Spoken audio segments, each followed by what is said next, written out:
Good evening. Hello, hello, hello. Hello, guys. Let me just share the fact that we're live in Discord in case any of the members haven't seen it.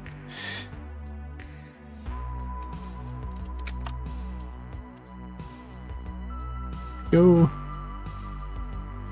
Cool. I need my magnifying glass. How's everyone been? What's happening this weekend for people? Everybody good? Hello, Andrew. Hello, RK Isaac. Good evening. Miguel, what's happening?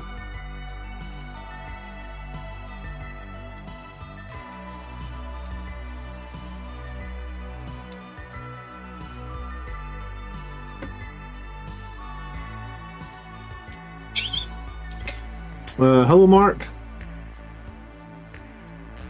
Sanguinary Barbecue. Welcome to the channel. That's a new name I've not seen before. It's always nice to see somebody new. Hello, hello, hello. Welcome.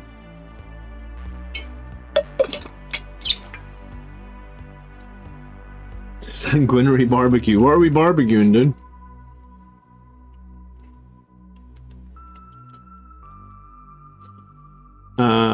Heading to NFL game Monday night. Cool. Which game you going now, or which stadium you going to? Or which game, or both, man? I have not been to an NFL game since I think 2011. Not really by choice, just not always super. Do you know what? I quite fancy going to one of the games they do in London. The Barbecue Traitors. You know they do like games in London every season now? I quite fancy that. And obviously the logistics of me getting to London are a hell of a lot easier than me getting to like New York City or something like that, right? So yeah. Jags at the Bills, cool, man.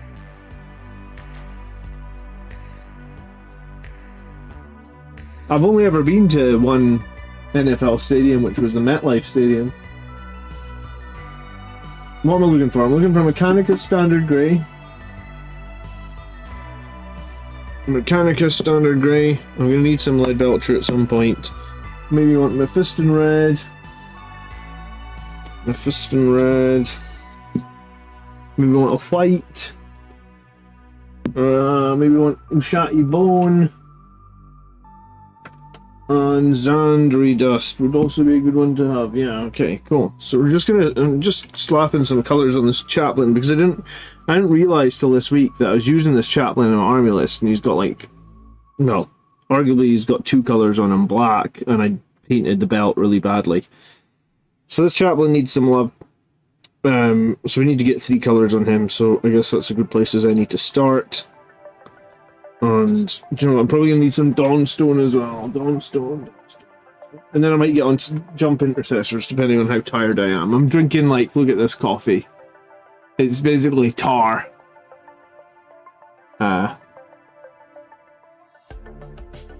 So, it's weird. I went to bed early last night because the kids had been... I guess I was tired. I went to bed early the last 2 nights in a row. I think I've probably overslept because I was still tired as shit today for some reason. So, yeah, it's a chaplain. Hello from Singapore, it's 3 AM. I'm here for the chill. What are you doing up at... Well, is it... Singapore is, You're ahead of us, aren't you? Yeah. So it's Saturday night, 3 AM. So have you been out? I'm sure Singapore has a good nightlife on a Saturday night. You've been out and this is you now home for a bit of chill? I can't remember the last time I was up at like 3 AM. Ever since I've had kids, man. I'm lucky if I'm ever even up like 1 AM. I'm just too tired. Is that a limited edition chaplain? No, I think it's a Indomitus chaplain, but I think I might have custom... I think I must have put a 3D printed head on it. I usually get 3D printed, you know... I usually get third-party pieces for my characters, so I think it's a third-party head. I think it's the Games Workshop one. That coffee looks like it has too much water. Really? It's just black, man. It's just black coffee. It's a little bit bitter actually, but I mean, it's just black. I'm still doing this fast thing, so like out with my fasting hours, I'm not allowed to eat anything, and all I'm allowed to drink is water and black coffee and unsweetened tea. So unfortunately, if I'm tired or hungry out with my fasting hours, I'm screwed. So yeah, I've been drinking a lot of black coffee is my go-to, I guess. No sugar, no milk, just black. Can we see the head? Yeah, I mean, it'll be hard to see with right now, but if I put some white on it, might be a bit easier to see. I'll put on a coat of white in a minute.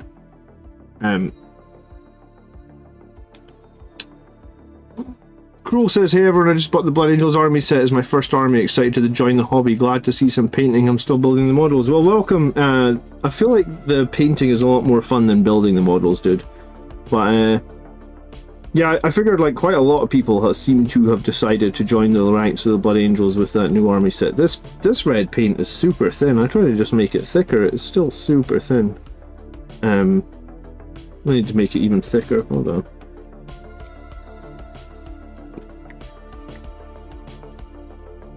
Maybe I didn't shake the paint pot enough.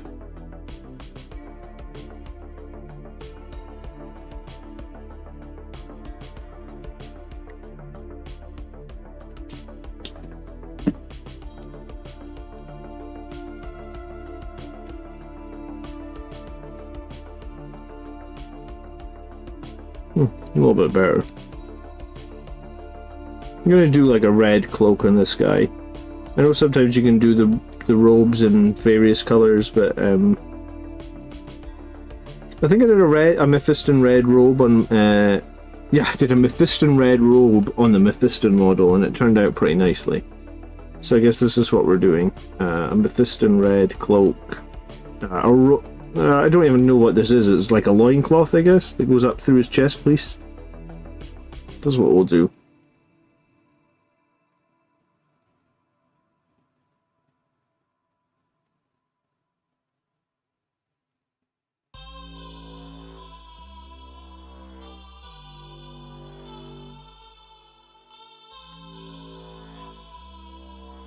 Yeah, I played the chaplain this week, man, and it was only when I took him out.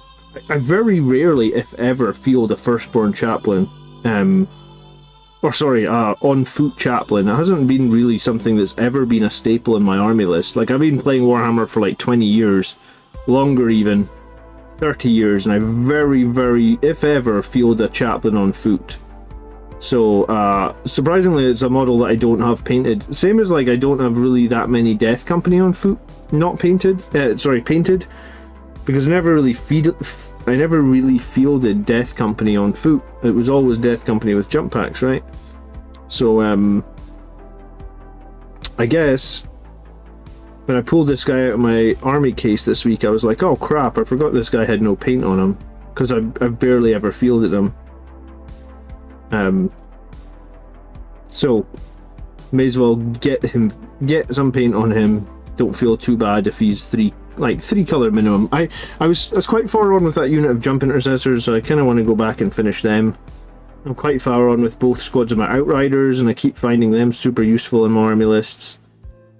So I'm not gonna paint this whole model. I'm just gonna get a few more colors on it, so it's like battle ready and it's totally valid, and I'll get some base paint on it, or texture paint on the base, whatever you want to call that. And then I'll come back to them, I suppose, once I've finished the Assault Intercessors that I spent a lot of time on last week when I was on holiday.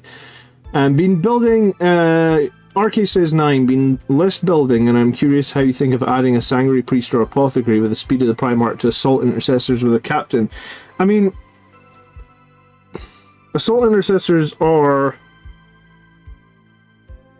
somewhat okay when when you charge with them, but they're kind of average when you get charged, right? Like, Strength 4 is not that meaningful. And even if you use our, what is it, Savage Echo Strat to make them Strength 5, I still think that's not super meaningful. It's kind of why I'm using this Chaplain, right? Because what I'm doing is I'm using Blade Guard, and I'm giving this chaplain the speed of the Primarch, so like my Blade Guard are strength 5, and then when they get charged I can make them strength 6, but the chaplain's giving them +1 to wound. So, you know, I guess the way you have to look at it is like, so your assault intercessors are going to get what? Like, if everybody had a chainsword, it would be like 50 attacks if you're charged and use Savage Echoes. So you got 50 AP2 attacks that do 1 damage, but you're only strength 5 at a maximum. Whereas I've got 30 AP2, strength 6. So I've got 1 more strength. I only have 30, whereas you have 50, but all mine are 2 damage, so statistically your max is 50, my max is 60 here. And then I also have +1 to wound, right? Because the chaplain gives them +1 to wound even when they're charged. So strength 6 with +1 to wound. So I have 1 more strength than you, and I have +1 to wound, and I have 1 more, and I have 10 more potential damage output. So like, I'm not saying the Sanguinary Priest is necessarily a bad unit to attach to Assault Intercessors. I'm just saying I think that like there might be better options, or there's definitely other options that are more exciting to me. I've only used this chaplain with Assault Intercessors, with the Blade Guard twice, man, and it's been really legit. Like they have done a lot of damage both games. They've been one of my MVP units. So I want to keep trying this Blade Guard led by the chaplain a few more times, because it's been really meaningful in the 2 games that I've had it so far. I mean, Blade Guard were already good, right? And this just makes them like kind of even more annoying to deal with, I guess.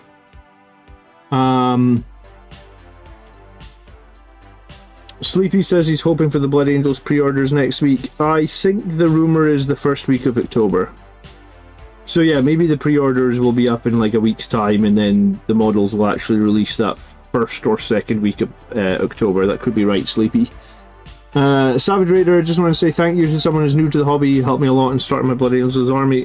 Savage Raider, thanks so much for the kind comment, and welcome to the chapter, welcome to the channel. Thank you so much for tuning in. And you know, I always sort of say that there wouldn't be a community or a channel without the people that are here all the time to watch it, right? So I feel very blessed. This video this week did really, really well. I'm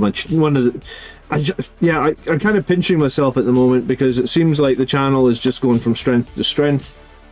I can't make a bad video at the moment. I'm sure I'm going to make bad videos in the future that nobody watches. But the last few weeks, I feel like I can't make a bad video. Every video I put out gets lots and lots of views, and yeah, I mean, it's been going pretty great for me. So thanks so much for tuning in. Thanks so much for watching. The chaplain was why I was thinking it was a Terminator squad before I thought a librarian. On the charge of the chaplain, you would be forced to wound or better against pretty much everything. Yeah, I mean, if you attach the chaplain to the Terminator squad, you can probably lose the chain fists, right? You probably don't need chain fists if you're strength 10 power fists with +1 to wound, I would say. The chain fists get less, so you would get more attacks with the power fist.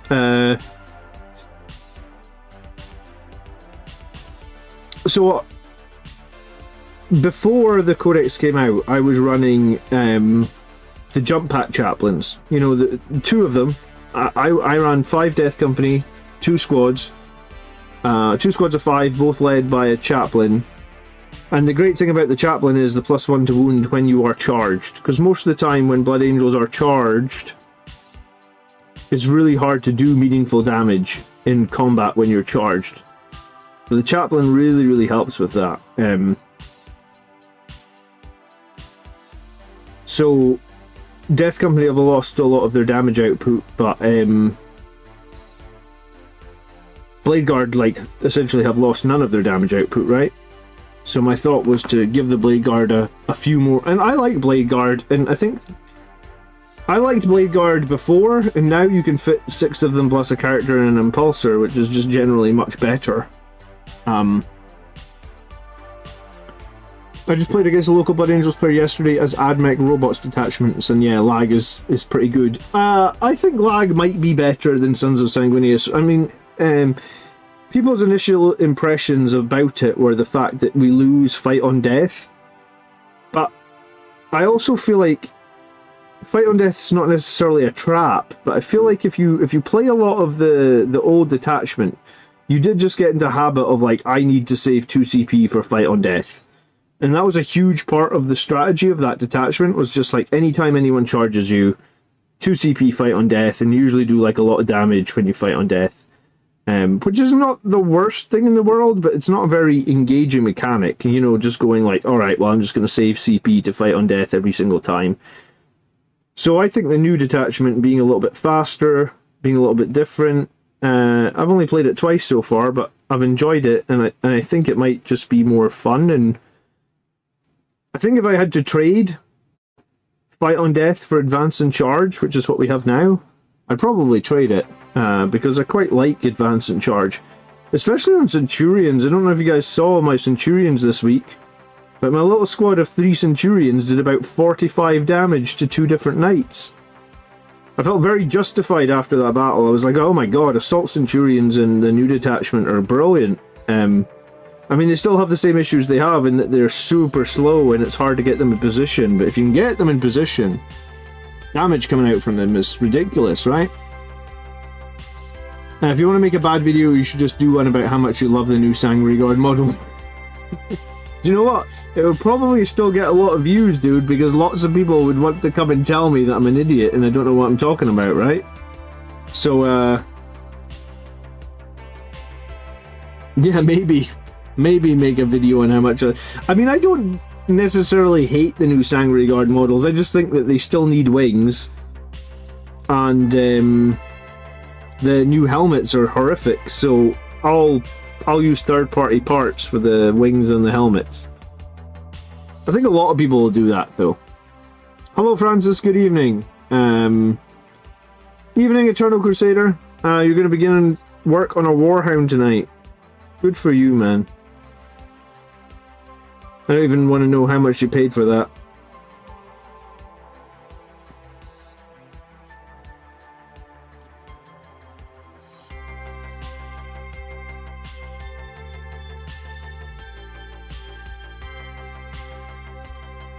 I'm liking this codex, lots of ideas, was even contemplating 2 squads of Death Company and the Angelic Host, not to mention all the viable combos. Yeah, I was contemplating 2 10-man squads of Death Company in the lag detachment. I think it's going to depend on like what the final cost for the new Death Company is. Like, are they going to be 115 for 5? Because having played them a little bit, I don't think 115 for 5 is too bad. Like, I think it's playable. It's not great, but I think it's definitely playable.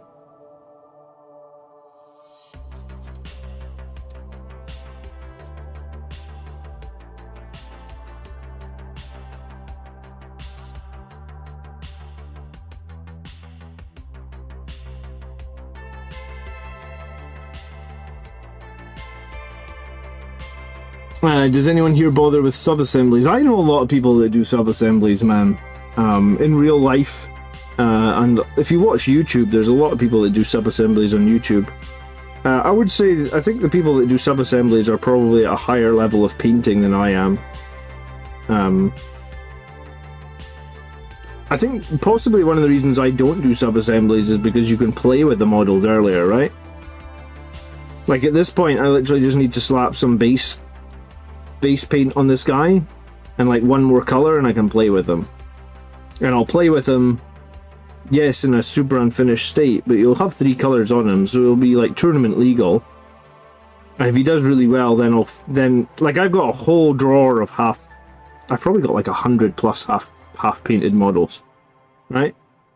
And they're half painted because I paint what I find competitive. And if it's not competitive, I put it to the side and come back to it when it is competitive, I guess.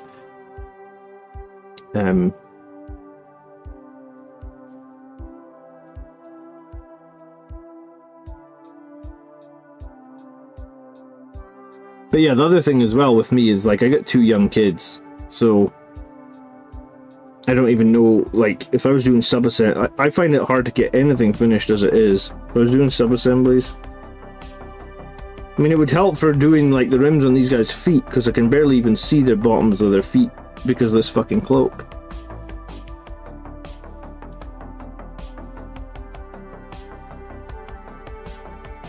So I'll probably waste a bunch of time here trying to put the... I like to do the rims on their feet. I think it helps break them up from their base. But I can't actually see behind this cloak to see the bottom of this guy's feet.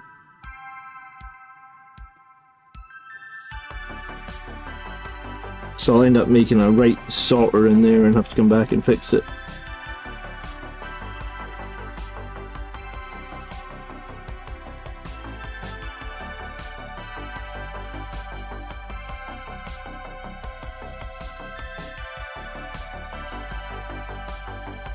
Good evening, James. How you doing? Hello, Gav. Can a Death Company captain in Terminator armor be fielded? No. I don't think they gave us Death Company characters in Terminator armor, right?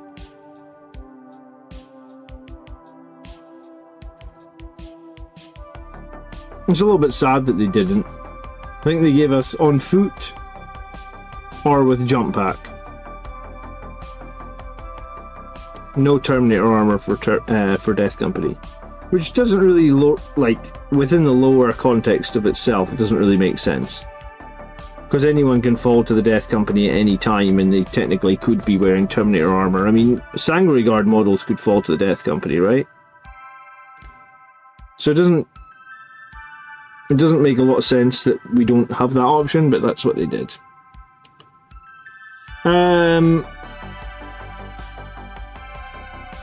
Yeah, I mean, I've had this chaplain for ages, James. I just haven't bothered with them.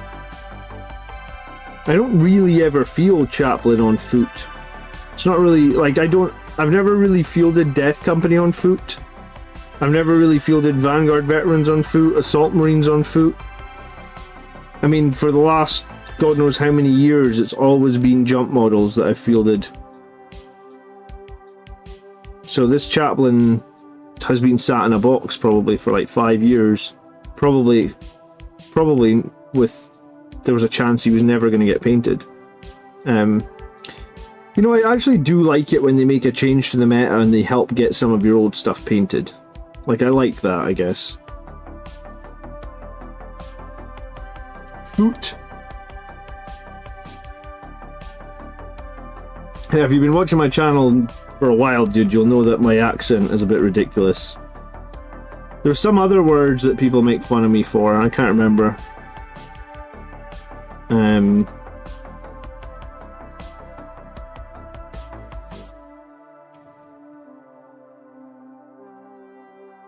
Onion. That was a word apparently I can't say. I think it's supposed to be onion, and I say onion. I don't know. There's definitely words that I can't speak. They probably don't want to have a fight on death. They probably don't want to have to fight a Death Company Terminator if they have to dispatch them themselves. Well, that's true, but I mean, we've had Death Company Terminators in previous editions, right? I can't remember. I think it was 8th edition where you could like do that chapter command stuff, and you could put any model. There's this, yeah, I think it was 8th edition. You could put any captain you wanted into the Death Company, I believe.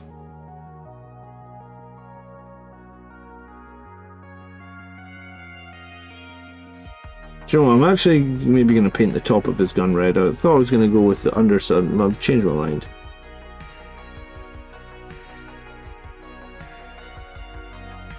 I'll make his bolter red. And I'll make the under bit silver or something.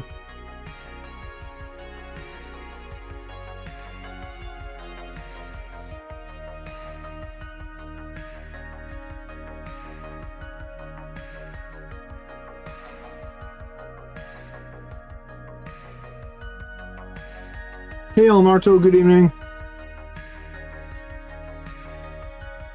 With the Fight First upgrade, the Judiciar now has no purpose. I disagree. I still think the Judiciar is a good, useful model. You could still buy... I mean, the Judiciar is actually still a hard model to buy, right? Because you can only buy it in some sort of giant £100 box on the Games Workshop website, so... But regardless, what if you want to run 2 squads of Blade Guard and you want them both to fight first? Then you could do the Chaplain in one and the Judiciar in the other. I believe the Chaplain's also going to be more points than the Judiciar, right? With the Fight First enhancement.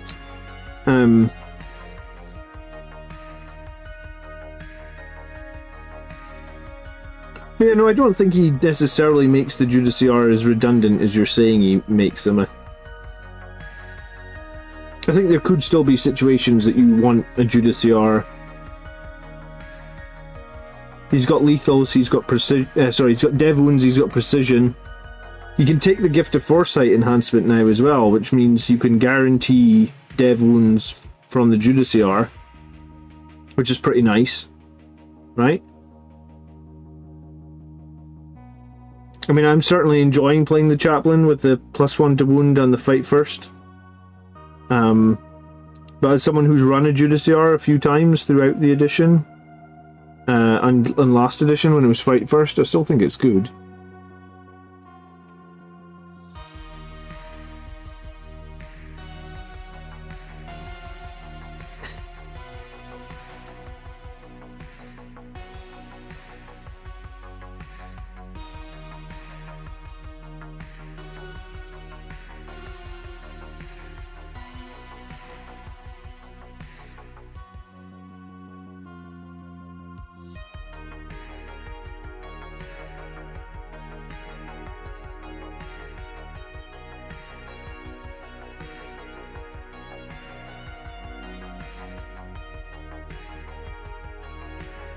Good afternoon, Snail Spot.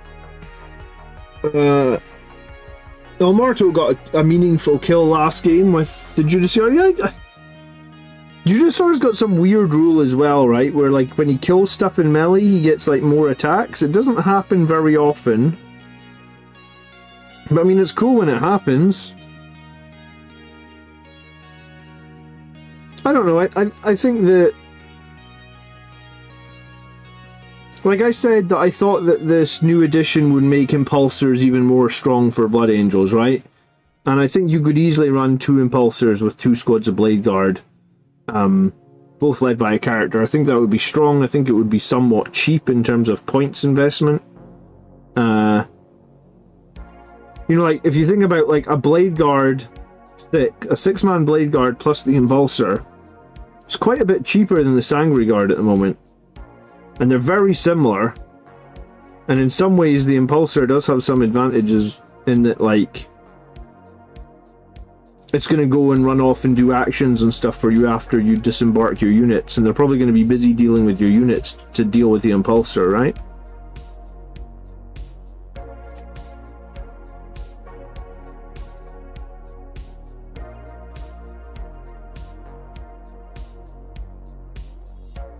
The Judiciar needs a max-size squad to attach to.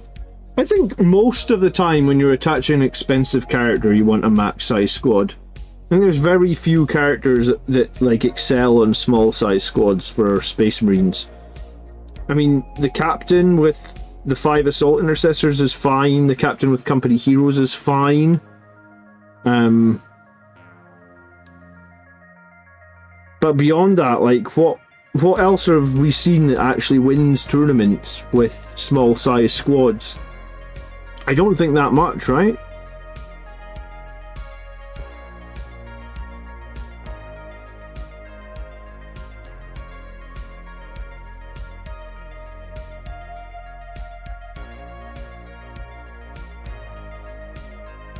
I mean, you occasionally see the 5 Death Company with the regular Jump Chaplain. But honestly, there's not that much else. Good evening, 2 Scoops. How you doing? Blood Angels feel like the best melee Marines. I mean, Blood Angels have been the best melee Marines for a long time, right? Who's been better than us at melee?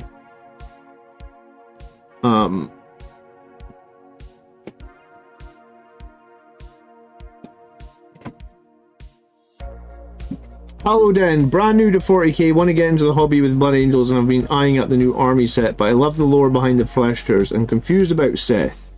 Is he allowed in Blood Angels or not? Unfortunately, Seth did not get an entry in the new book that is out right now. The book will go on for pre-order, like in the next week or two, but some of us got the book early by buying the army set.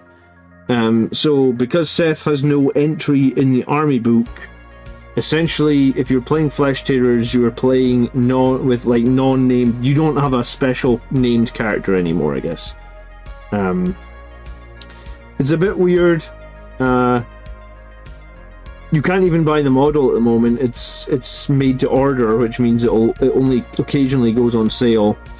So as far as Flesh Tearers go right now, it's tough to be a Flesh Tearers fan right now, man. I guess like. You don't have any special named character. We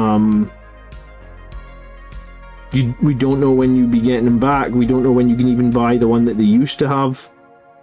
And it's not like you have any specific rules. You're just sort of bumped into. You're using all the Blood Angels rules. The full boss librarian in the infiltrators is highly underrated. What does he give you again? He gives you untargetable or something? I think the full boss librarian was very good before, right? But with the nerf to indirect fire, I don't seem to have a problem with it anymore. I think the indirect fire nerf has been very meaningful. Because I think before, having a unit, like an infiltrator unit that couldn't be shot was, like, by indirect fire was very, very good. Now I feel like it's not nearly as important. I've played against a few armies that have a bunch of indirect fire, Chaos Knights and Guard. I think I played against Andrew's sisters, and I think he had a bunch of indirect fire on, was it Exorcists? The tanks that have all the missile launchers? I just felt like indirect fire is nothing now. Sleepy wants to run 20 Jump Death Company, one led by Lamartis and one led by Astrath, and 6 Angry Guard by Dante. Probably depends on points. It might depend on points, Sleepy. I think that's probably what some people are gonna... I kind of felt like some people would gravitate towards that exact build.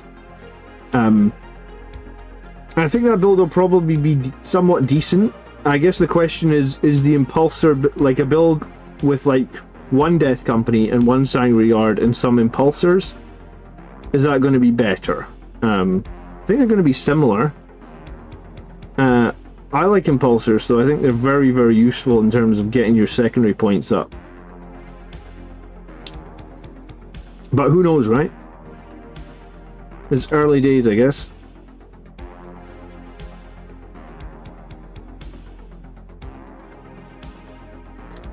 Yeah, I'm sorry, Halo N. There's nothing I can do. I know that a lot of Flesh Tearers players were sort of convinced that Seth was going to still exist. But hey, I mean, Blood Angels is a great army to collect, and maybe, you know, if you paint your Blood Angels Flesh Tearers colors, maybe down the line there will be a Flesh Tearers release or a Flesh Tearers character, and you can grab that. I feel like it's unlikely that they won't ever bring back a Flesh Tearers character. Especially when they put like transfers and stuff for them in the new box. They just didn't make that their priority right now. Hello Andy, new to the game, been collecting minis for a while now and just finished painting my own Kit Bash Smash Captain. Any good use for him nowadays? Has he got a jump pack or is he just on foot? Because there's uses to, there's kind of uses to both. But welcome to the game, Andy. Yeah,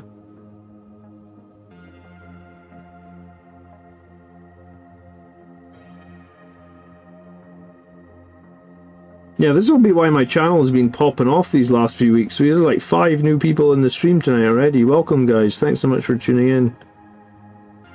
I guess that new box, a lot of people have been waiting for that new Blood Angels box, it seems like. I know our Blood Angels players in the community had been waiting like 20 years. So I guess a bunch of people...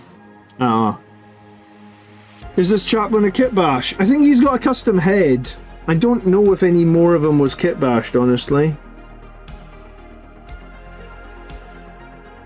I think he's just got a custom head. Let me throw some white. I'm about to change color here because I've got like the base coat of the red down. So let me throw some white on this helmet so we can actually see some detail on this helmet.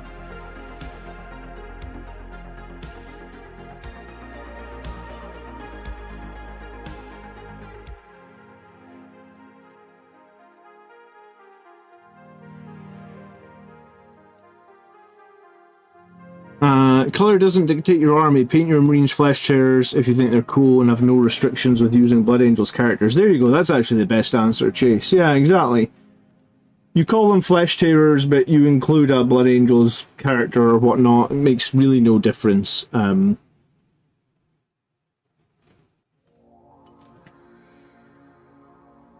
don't paint my Blood Angels same as everybody else.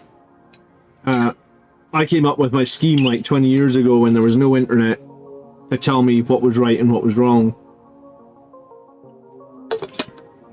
So I always got a lot of questions about like why do I paint specific ways, and it's just like, well, that was the way I was painting 20 years ago.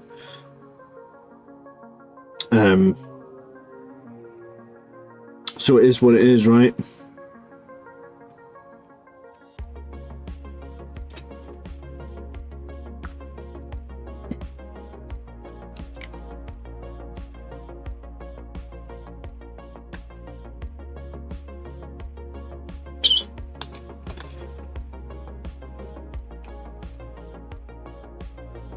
Looks like the helmet's from the bike, Chaplain. I don't think it is, man. I bought some helmets a while ago from Liberata.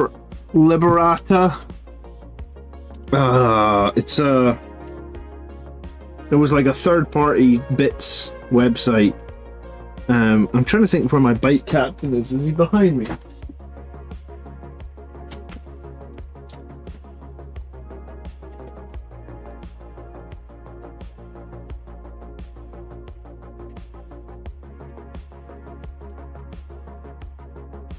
See, like this model was a kit bash, and it's got a pretty ugly face, I guess. But it was a third-party bits helmet, because this was actually this model here is actually an Outrider. Because I never bought the Chaplain on a bike, I just converted an Outrider into a Chaplain on a bike. I think you can tell because this bit on the top, the Iron Halo thing. You know, like normally there would be a little gap in the Iron Halo, and there's not a little gap because I just chopped the Iron Halo off like another model and stuck it on there.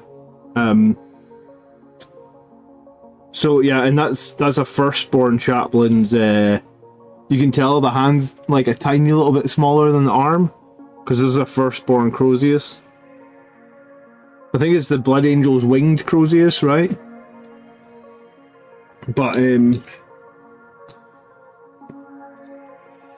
yeah, the helmet that guy's wearing was like a third-party helmet as well.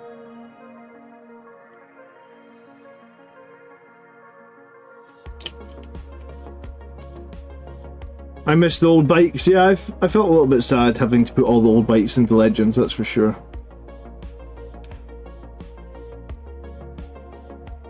Same as the land speeders, I guess, right?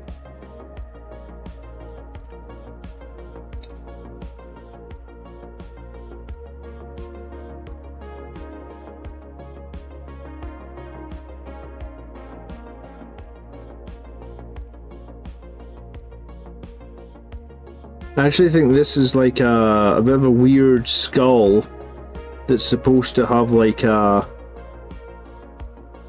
metal. I think it's supposed to be like a metal mask on top of the skull. So I think I kind of want to just paint around the metal bit.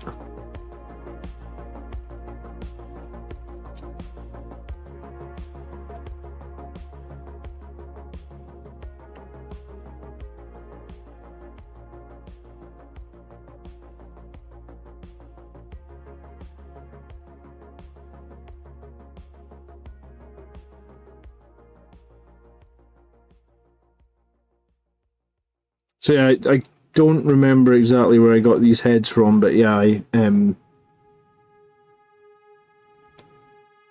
do occasionally just go shopping for bits. Because I used to use Cromlech a lot, which is like an EU website. I used Cromlech when I was getting like storm shields and stuff, because on I think Thunderhammers, because Thunderhammers were kind of obnoxiously high costed. And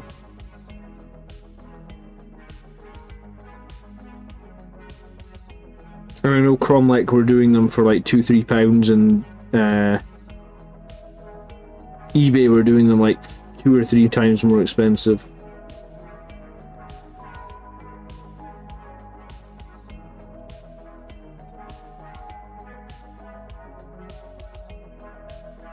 He looks like the Indomitable Chaplain. He came with a half metal skull, and yeah, that's right. He had like a half face. He had like, almost like a Primaris Tycho face, I guess. You're right. But so I got a third party. I don't really like unhelmeted heads. I don't really think it makes a lot of sense from the lower side either. I'll tell you, if I was alive in the 41st millennium fighting all these Xenos and shit, sure as hell wouldn't be running around with an unhelmeted head.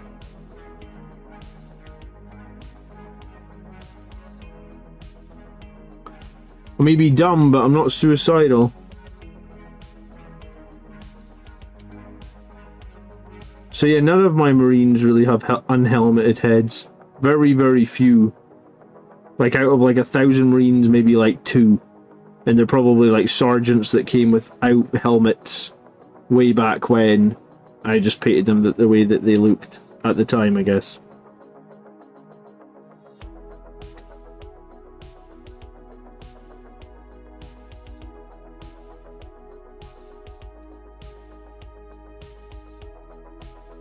The Terminator Knights are cool. I mean, Terminators are... The Dark Angels Terminators are cool. It's hard to argue with that, but they are also super fucking slow, right? Like, playing Centurions this last week or whatnot, and like moving 4 inches a turn is just tragic, man. Good evening, Dracula. How you doing? Sorry, War Thunder. Did I say hello to you? Irish Hand Grenade. Unless you're playing someone at a tournament and being unreasonable, you could use the Blood Angels characters. Yeah, I think that's a good idea, Irish Hand Grenade. We should, if you want to paint your guys as Flesh Terrors, knock yourself out. Just use some of the Blood Angels characters, because I guess at the moment you don't have any cool characters. Hopefully they'll fix it. So has Gabriel Seth got like a data sheet in Legends then? Or has he just not even got a data sheet now? I actually don't know how that would actually work, I guess. Because maybe if you don't care about tournaments, you could play Seth and use the Legends rules. Does he have Legends rules? I actually don't know, though.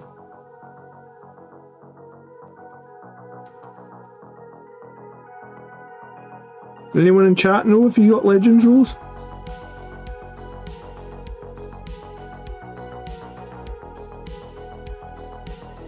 Right, I'm about to bin this pot of Dawnstone. It's at the end of it's done. I'm gonna get a new one.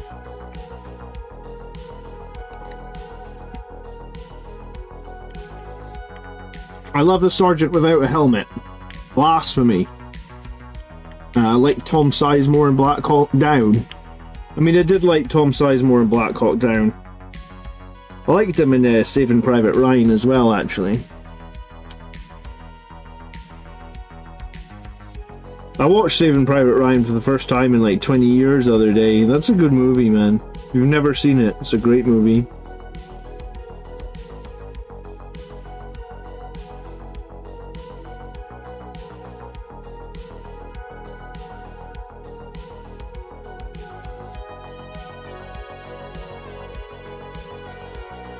What size base is that chaplain on? I think he's on a 40 there.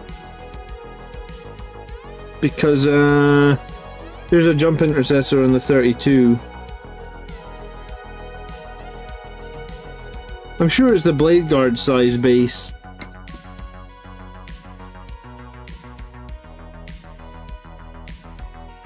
Yeah, exactly. Helmets.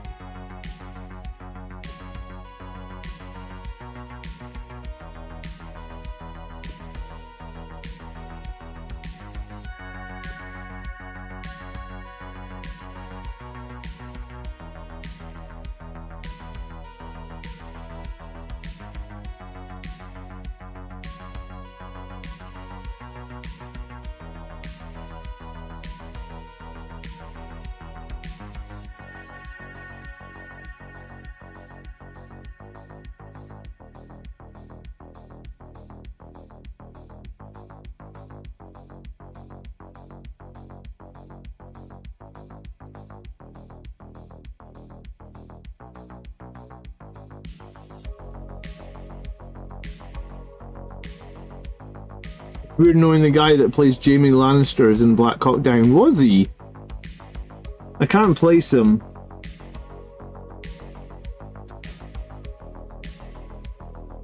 That was many years before Game of Thrones. Wasn't Black Hawk Down like 2001 or something?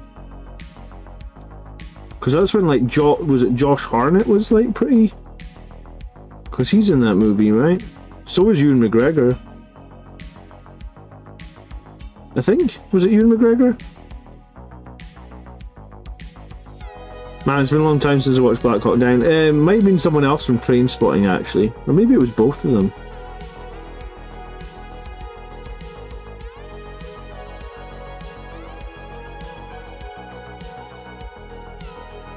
Oh, he's one of the Delta Force guys, though. There you go.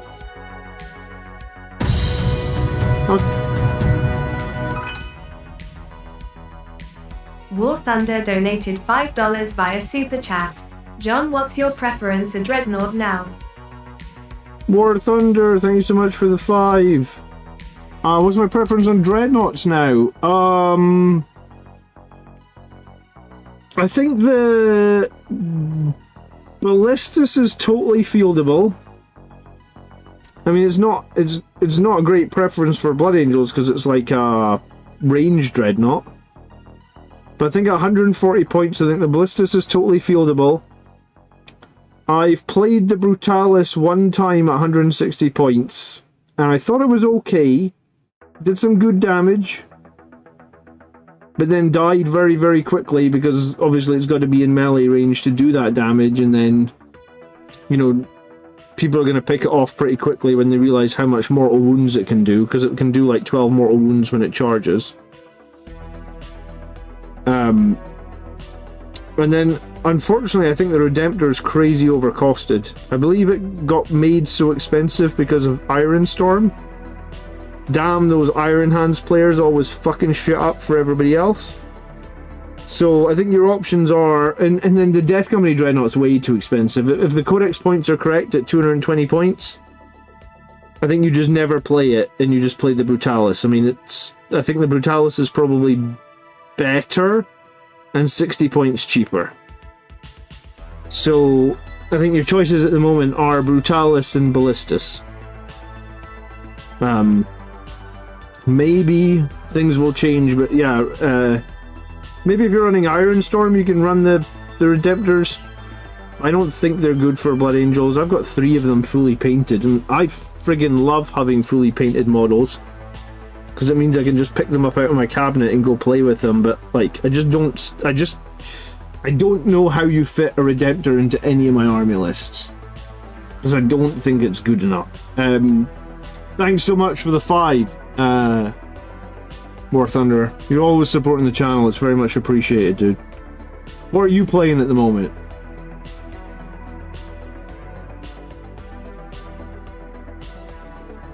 You guys are making me want to watch Black Hawk Down. I friggin' loved that movie. I've not seen it in ages.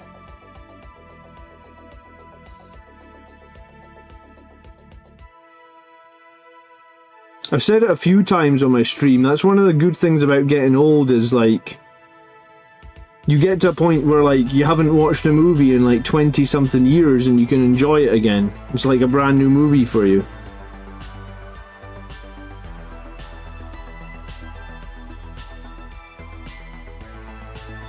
I'm at the point where like I've not watched Escape from New York. Like I can't place the last time I watched Escape from New York. I know I've seen it, which means I probably saw it 25 years ago now.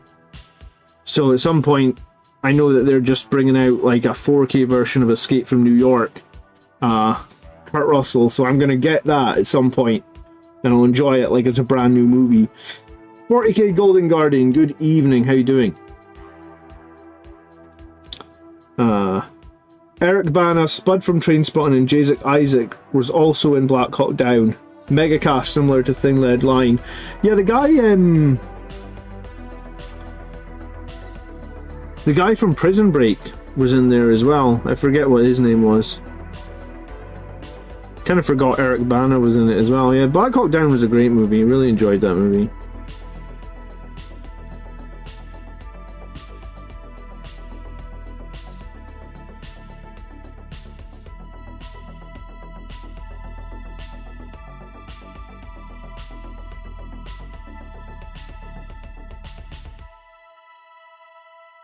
Snake Plissken, exactly, yes.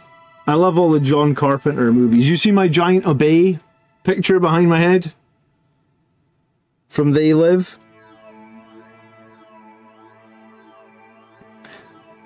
I've come here to kick ass and chew bubble gum, but I'm all out of bubble gum.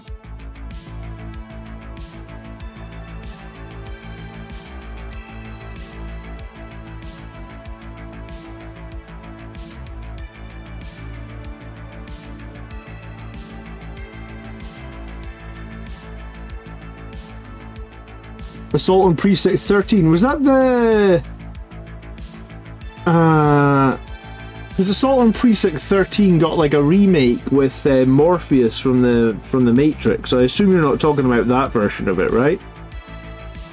There's a version, like, I don't know if I've ever seen the original. I've seen the version that had Morpheus in it. I think it was Morpheus and Ethan Hawke or someone, right?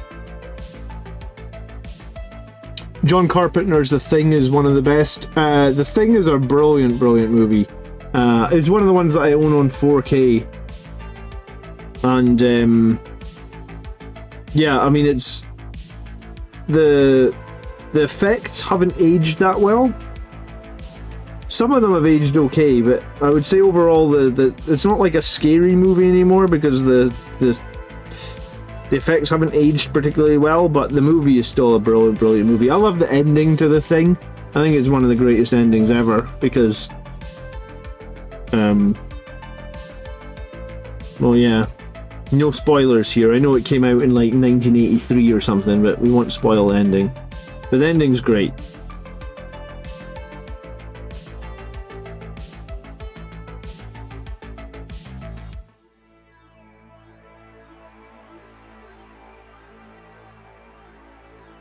Oh, we're on Starship Troopers now as well. There we go. That's another movie I've not... I think I last saw Starship Troopers when I was like 13. I mean, I think it's been on telly a few times since then. But I've never really sat down and like actually watched Starship Troopers.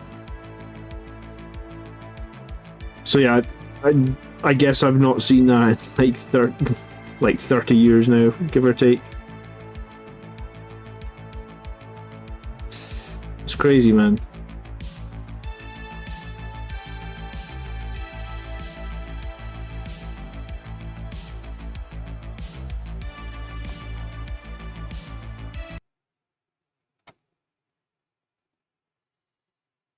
Eternal Crusader says, I beg to differ. The effects are better than 99% of the Hollywood stuff. Are they that good, do you think?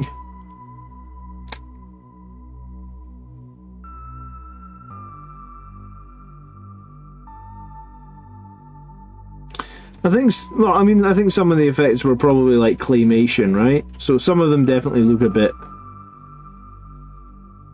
dodge.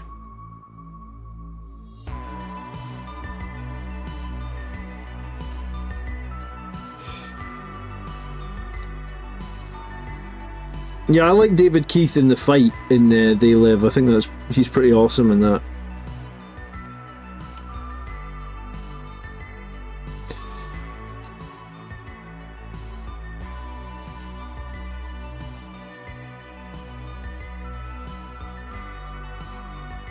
Alright, I'm not going to do too much more in this chaplain. He now has...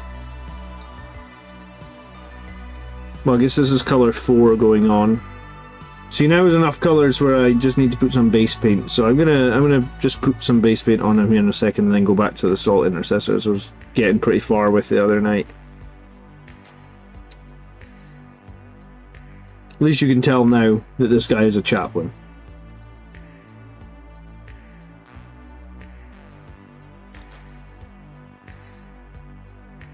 But yeah, I am actually really enjoying. I think the speed of the Primarch enhancement on the chaplain is really, really strong.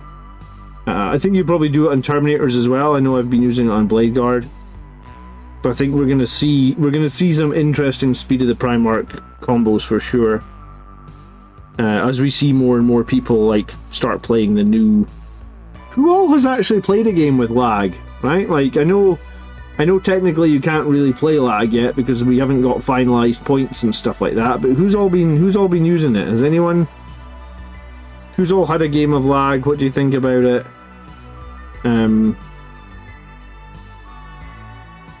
Did you miss anything from Sons of Sanguinius when you were playing it? I mean, apart from maybe Fight on Death, right?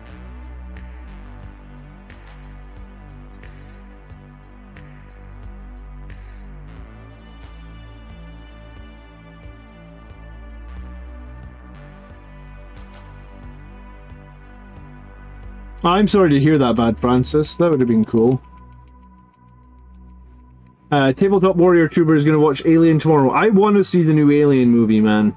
I think it'll be good. I love the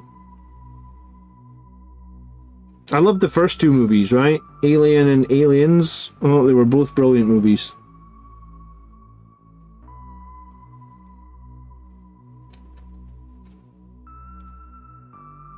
They come at night mostly. They come at night mostly? Is that the... They mostly come at night? I can't remember. My daughter is like just coming up to the age 5 and she's got light blonde hair. And I was doing a video for one of my family members and I just got her to say that, like, just, can you say this? They come at night mostly.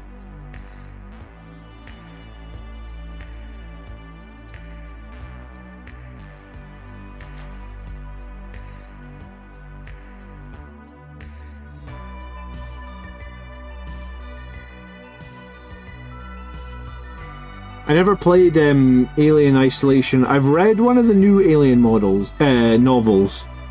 There was one that came out, River of Blood or something, I think it was called.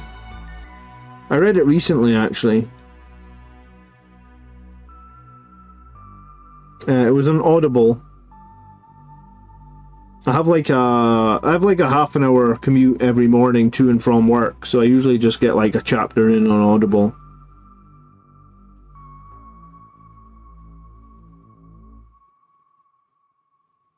So like when I say I read it, most of my reading is audiobooks while I'm walking to work, I guess.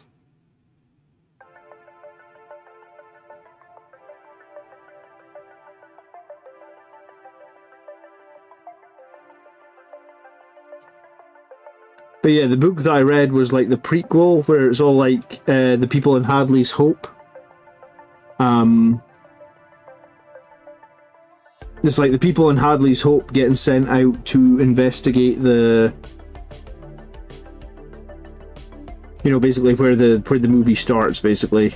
And like the book has like got Newt's parents in it, and just a bit more detail about like I guess where the second movie starts. It was a good book. I enjoyed it.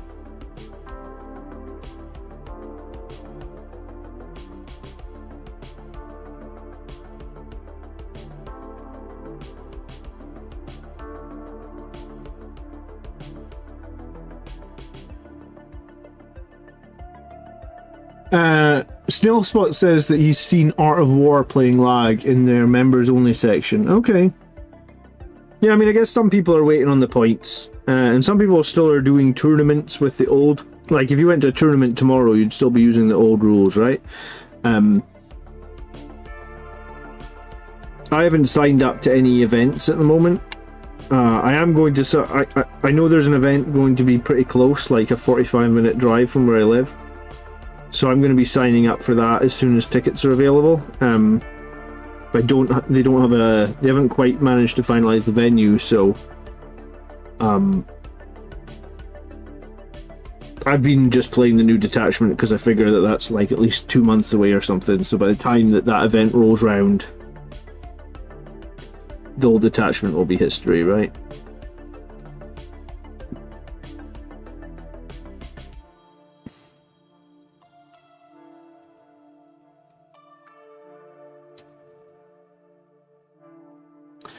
Chase has played 8 games of lag, wow! Hello McDurpin, how you doing? And it'll be better when the points are sorted. I haven't used the Rage Fueled enhancement yet, but I figured I was maybe going to have to change my list at some point to try and include it for a bit of... What's the most devastating wounds you've had out of Rage Fueled?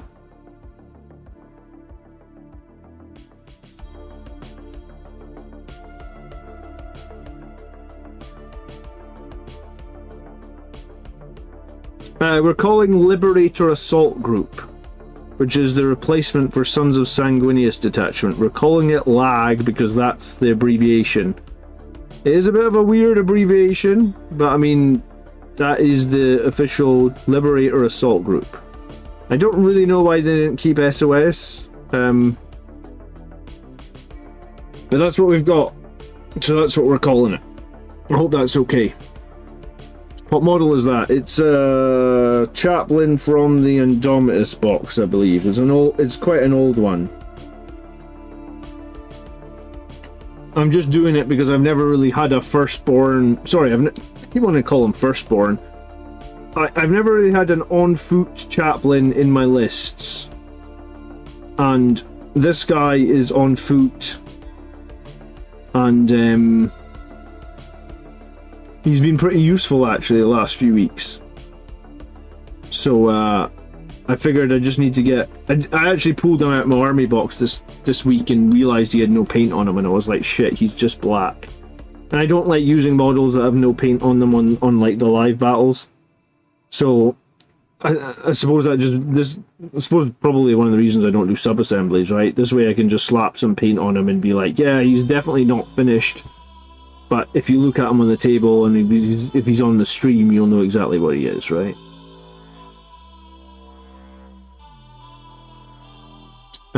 Gareth says, hello John, I've been wondering why you don't run a Blade Guard Ancient with your Blade Guard squad. Is it because the extra model doesn't fit in the Impulsor or it doesn't add enough value? I think his buff is actually okay. Like the +1 attack and the +1 OC. But I think that there's better models to lead Blade Guard. Right? Like the Judas R gives them fight first. I think that's stronger. At the moment I'm running this chaplain that gives them +1 to wound and fight first with the new enhancement. Obviously I think that's pretty strong. When I used to run Blade Guard... Do you know what? I think when I used to run Blade Guard to tournaments, it was usually the Judas R.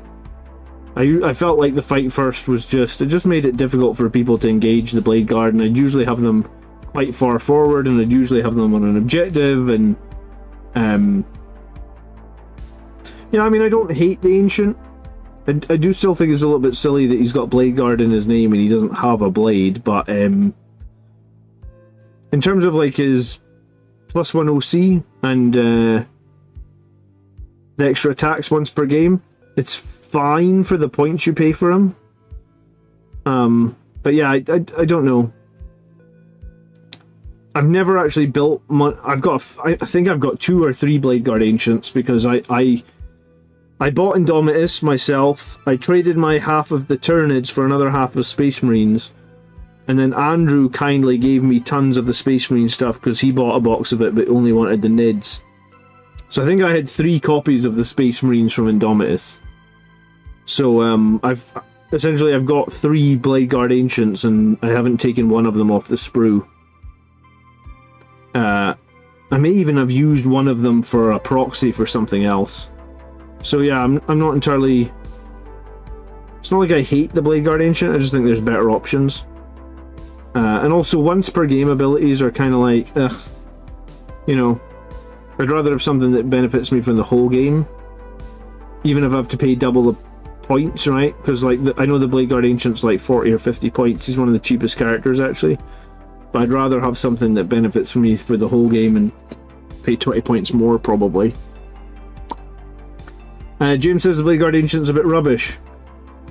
I mean, I don't think +1 OC is necessarily rubbish. I mean, he's got better because with the new Blood Angel stuff, if you battle shock your own unit, they would still have the blade. If you battle shock the Blade Guard to get like the extra bonuses from one of our stratagems now, they would still have OC because the Blade Guard Ancient's OC adds up like later in the pipeline, or you know, so the Blade Guard would go down to 0 OC and then you'd add the +1 back because the Ancient's leading them. So he has got better for Blood Angels, but I still don't necessarily think I'm... Like, I guess the Blade Guard Ancient doesn't really excite me, I guess. I'm still planning on 3 repulsors. I think you're crazy doing 3 repulsors, but let me know how you get on. It's not something we see very often, is it?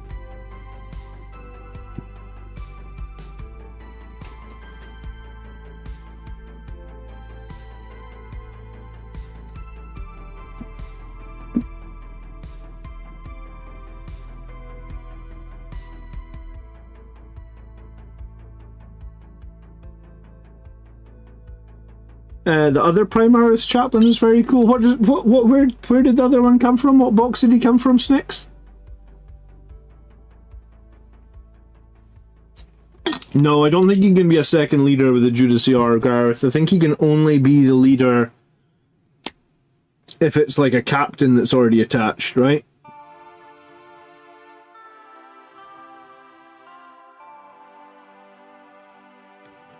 Sangre Guard can have 1 OC while they're battle shocked, correct? Because they've got the banner. If you watch my battle report this week, I forgot that that's how that worked, and I actually gave away... I didn't score myself 5 points at one point because I battle shocked my Sangre Guard for the strat.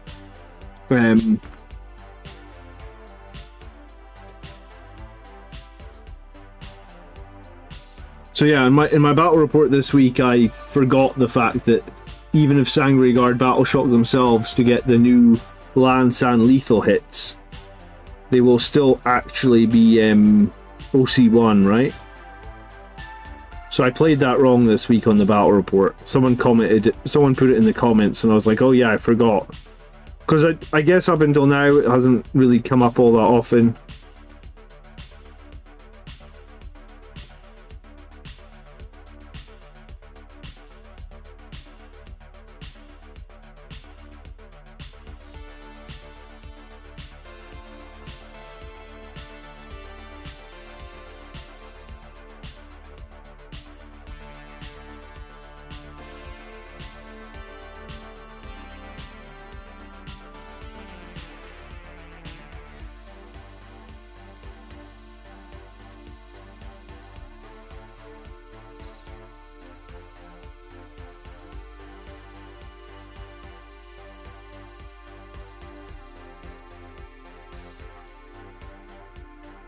So yeah, any Ancient, I guess, got a bit better for Blood Angels because of the way the new strats interact with Battle Shock, but whether or not we'll actually see many people playing Ancients is like a whole other question, right? We might. Never say never. I mean, I think we'll definitely see people with the Sangre Guard with the banner, right? The other one was a Blister character. I can't place it, actually. Why no Sangre Priest attached to Blade Guard? What do we use him for now? It's a very good question, Torzen. I guess the Sangre Priest attaches to Stern Guard or Assault Intercessors, and we can't really use him for much else. I'm not a huge fan of Strength 4 Assault Intercessors. I don't think they're that meaningful. especially not with the lack of jump packs as well. So I mean, the only way I look at it, the only good thing about the Sangori Priest these days, Tarzan, is that I don't need to run out and buy one. Because I have 2 Sangori Priests, of course. Both are modelled with jump packs. One of them is actually modelled from ages ago when you could give the Sangori Priest special weapons. So one of my Sangori Priests actually has like a power sword and a friggin' stormbolter. That's not a valid loadout. Well, I mean, that wasn't a valid loadout before, but yeah. It's a bit unfortunate, I guess, that we don't really have a great use for that Sangori Priest. So yeah, I mean, like I said, the only positive I really took from it was that I didn't need to buy one.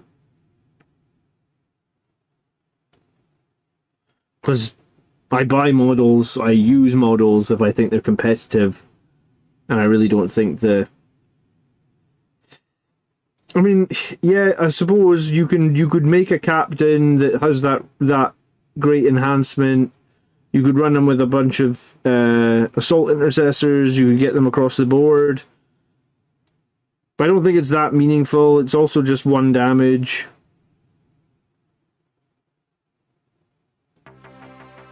Hard to say, right? I guess we'll see how people get on with them. But yeah, I'm not in a huge rush to rush out and get the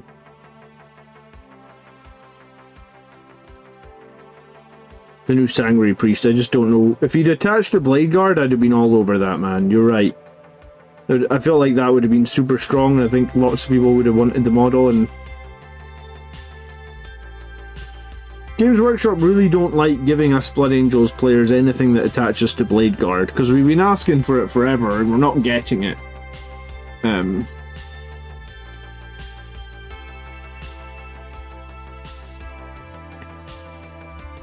He looks like the Chaplain in Space Marine 2. The Chaplain in Space Marine 2 did look pretty dope, right?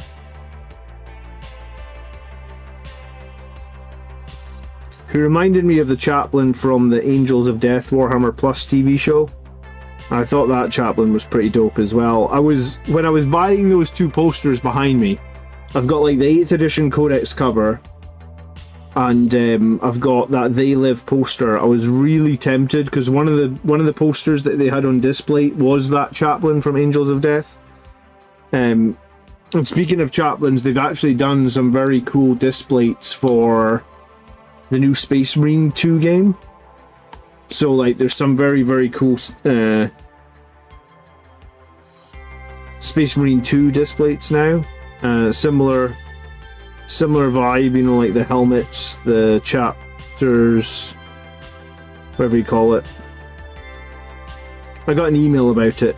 I guess once you've bought one display, they email you relentlessly to try and get you to buy more.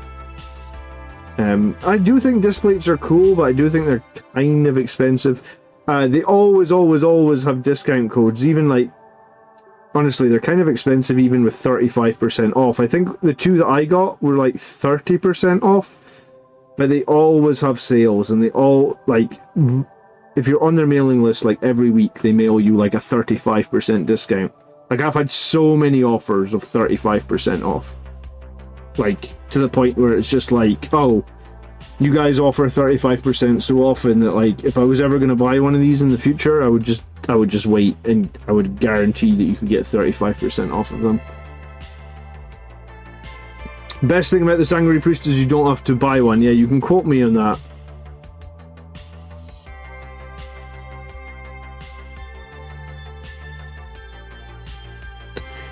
But I do think it's silly that they make models that have very little application or no application. You know, like, look at the Gladiators. You know, we've had the Lancer and the Reaper and the, whatever the 3rd version is, the Valiant now for like, probably like 3 years, and like no one runs Reapers or Valiants, or very few people do. And it's like, why did you replace models with this? Same with the Storm Speeders. And the Storm Speeders, I think people run the Thunderstrike and nothing else, right? Why did you replace models with, like, these data sheets that nobody uses? I don't know. It confuses me. Yeah, so unfortunately, Gareth, yeah, you're right. The Ancient can't attach when you attach the Judiciar. That's some sort of weird balance caveat, because does attaching an Ancient to Bladeguard with a Judiciar make them like super unbalanced or something? I don't know.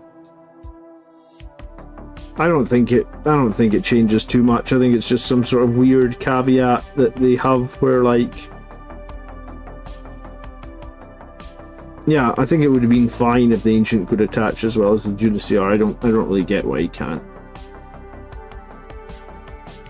Alright, so someone was asking to see the head. It's a bit of a weird head, to be honest.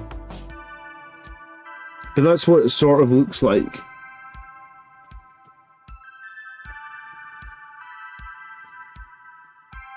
I feel like I should give him red eyes. Normally most of my guys have green eyes. But I feel like this guy needs red eyes. Do I give my other chaplain red eyes, yeah?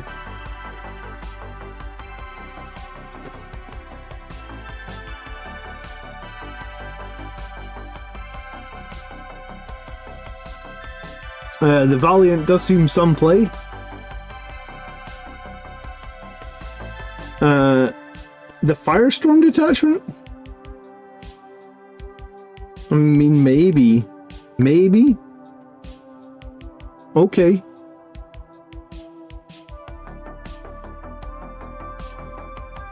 The Reaper was solid in Ironstorm pre-nerf.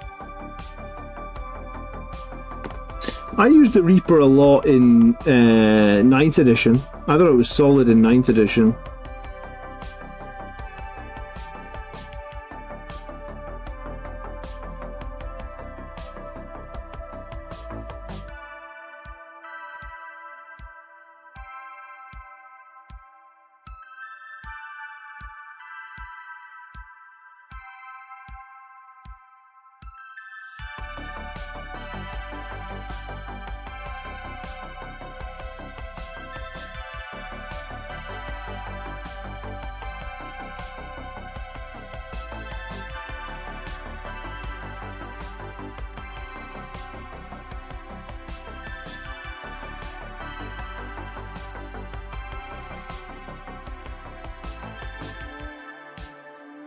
I have seen a single Reaper in some lists. Yeah, I mean, I think some people maybe like the Reaper. I don't really rate it. I don't really rate AP 0 firepower, even if it's got dev wounds.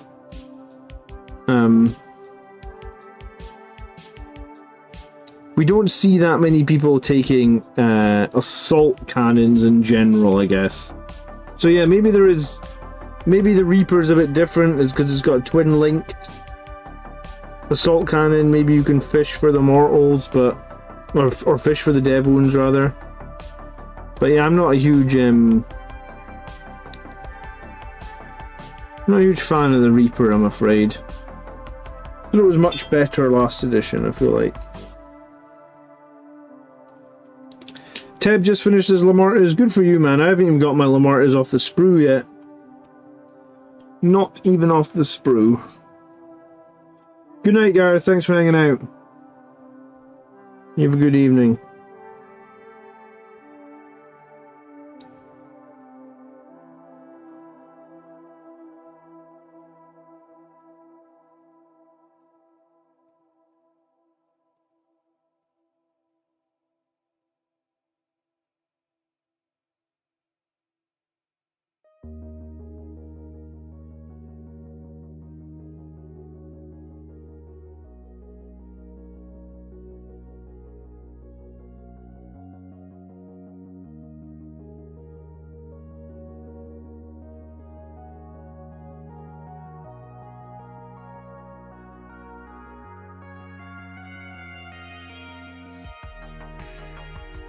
Video of you opening the box with your son was adorable. Thanks, dude. Yeah, we had fun opening the box together, me and Mike.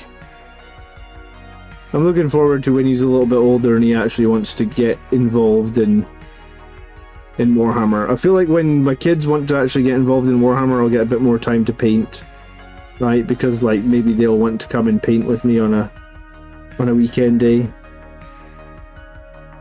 At the moment they want to go out and like go on their scooters and stuff like that, or learn to do their bicycle, which is fine. I mean, I like doing that stuff as well, but I got so much to paint with this new Blood Angels. I feel like I had a lot to paint before anyway. Now I've just got so much to do.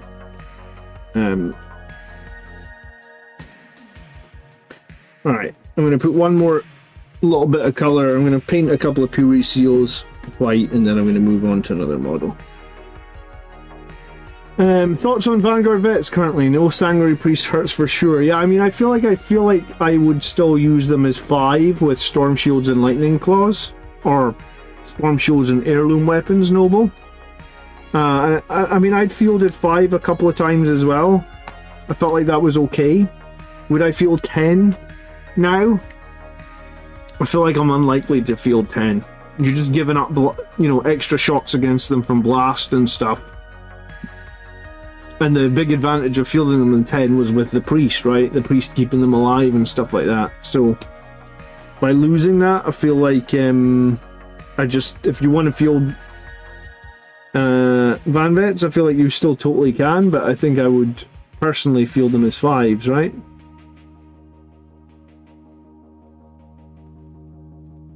Not to say you couldn't make a 10-man work, right? You could put them all in reserve, you could play the angelic host and bring them down for some rapid ingress fun. So it's not like it's totally off the table. I'm just telling you, like, my preference would be I'd probably play them in 5s. I feel 5 Vanguard Veterans can still kill quite a bit. They can still be a bit tanky. They're kind of just a nuisance for enemies to deal with because of the Storm Shields, and very fast, very good at killing infantry. So it's not like I dislike them. But I guess they've lost a bunch of their strength because of the loss of the priest, right?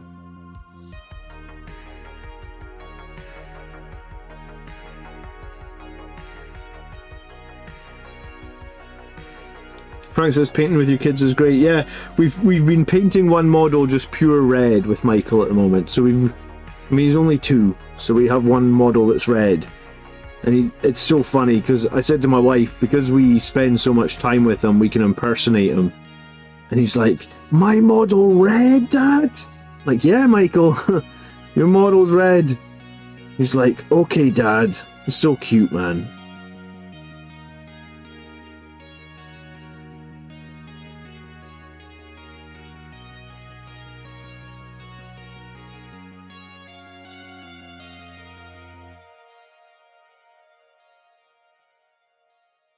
This guy apparently likes purity seals. What's with fucking 5 purity seals on his backpack?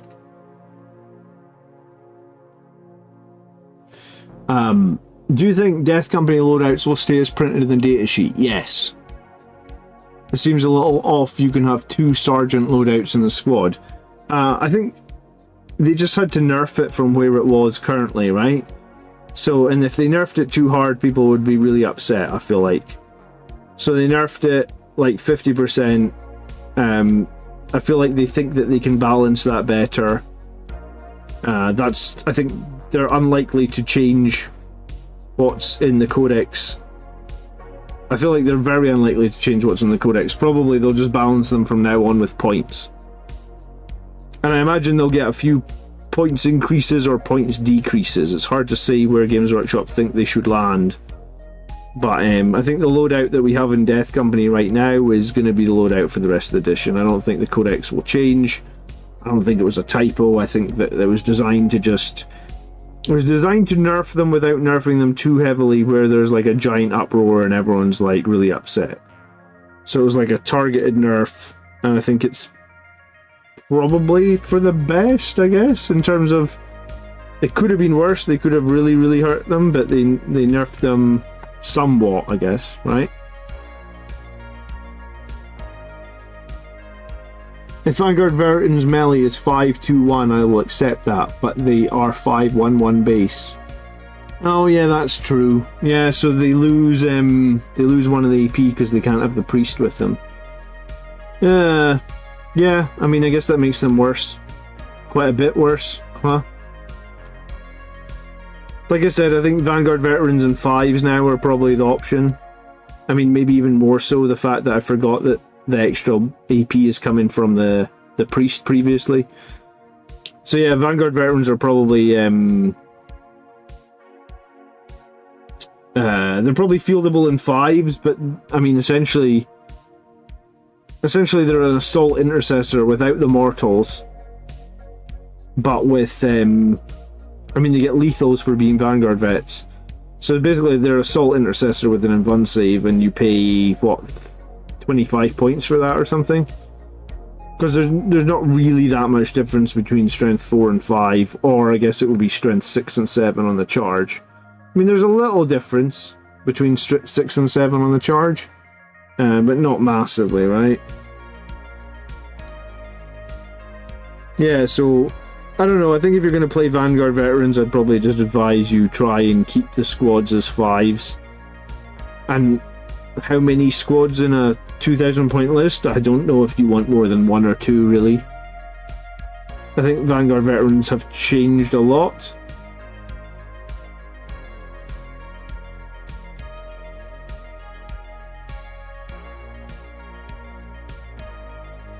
A little bit sad, huh?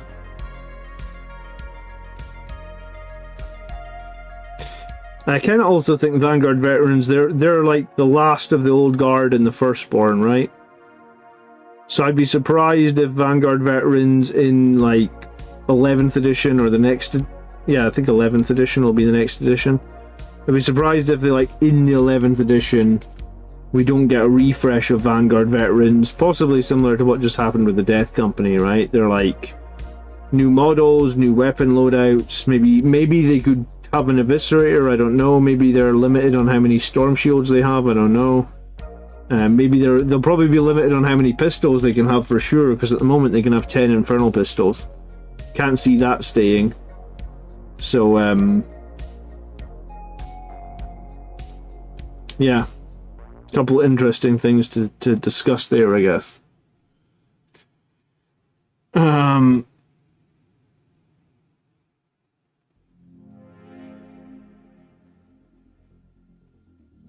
I'm sure your kid will get into it when they're older tabletop.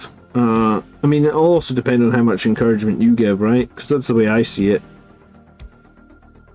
Like, I just try and give my kids a lot of positive encouragement on everything. Because I feel like when I was growing up, I didn't have as much positive encouragement as I could get.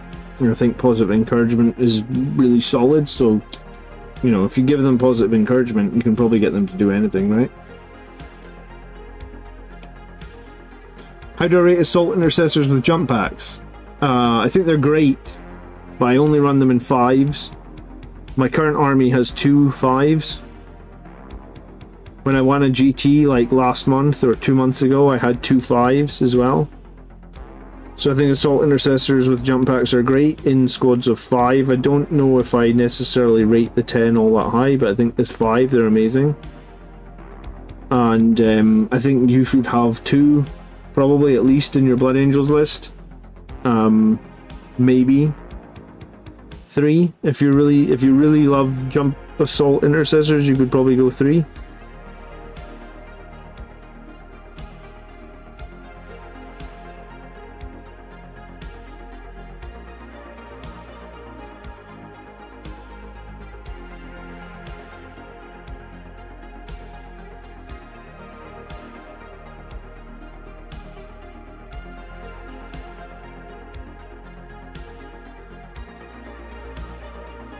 I wouldn't say they're a particularly like high damage output unit, but they're mobile.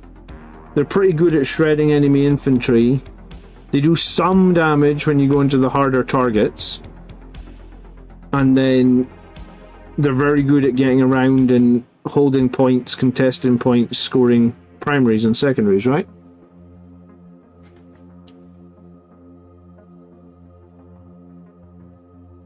So yeah, I rate assault intercessors with jump packs very highly. Similar, I actually rate Outriders pretty highly for the same reason.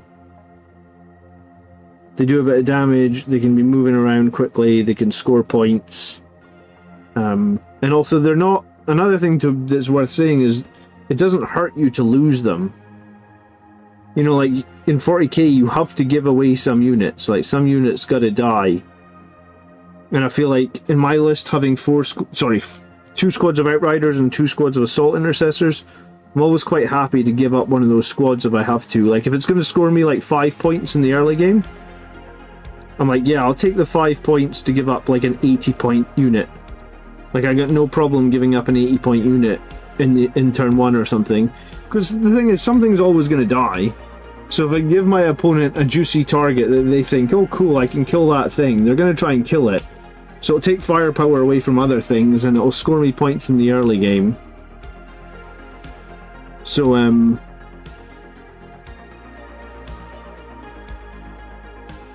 yeah, that's... So, like, the backbone of my list is 2 units of Assault Intercessors with jump packs and 2 units of Outriders. And I really don't care if they die in turn 1. I mean, I've lost multiple of them before in turn 1, but if they're scoring me points and getting me early into the lead, they're like a nice cheap thing that I'm quite willing to trade away to get myself a point lead, I guess.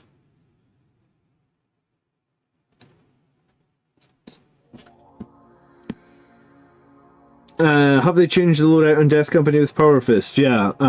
You're allowed 3 Power Fists, 2 Eviscerators, and the other 5 guys have to take Chainswords now. So they've really removed how much damage the Death Company do with... The 10-man Death Company had its overall damage reduced by about 40%. Because basically half the guys had to replace their Power Fists with Chainswords. There's not too much difference between the Eviscerator and the Chainswords. Like, the differences, I would say, like, when you actually math it all out, only a few percentage, probably. But yeah,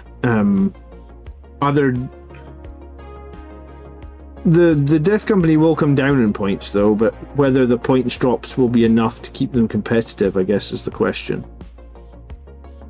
And we don't really know the answers, and we're just guessing, because the codex isn't out, or sorry, the MFM points aren't out. Sanguinary Barbecue runs 2 units. Oh no, Sanguinor, sorry. You're not Sanguinary Barbecue, sorry. Too many people with similar names. Sanguinor runs 2 units of Outriders and people get fixated on them. That's pretty much what happens with my Outriders, dude, is every single game people spend time killing Outriders. And Outriders are like, what?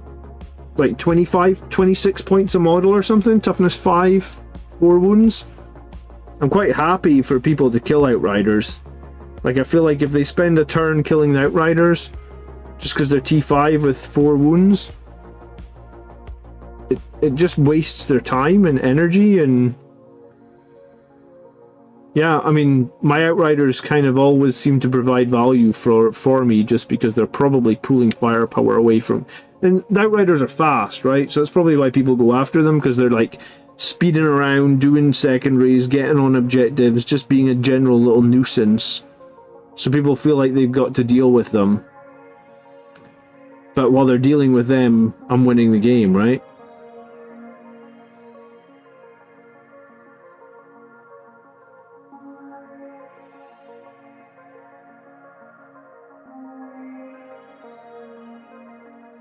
I don't use the chaplain on the bike at the moment.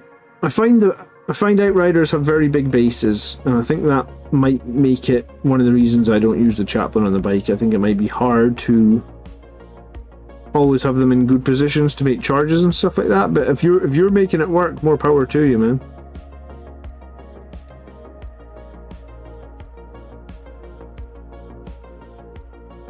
I've seen a few people talk about the chaplain on the bike.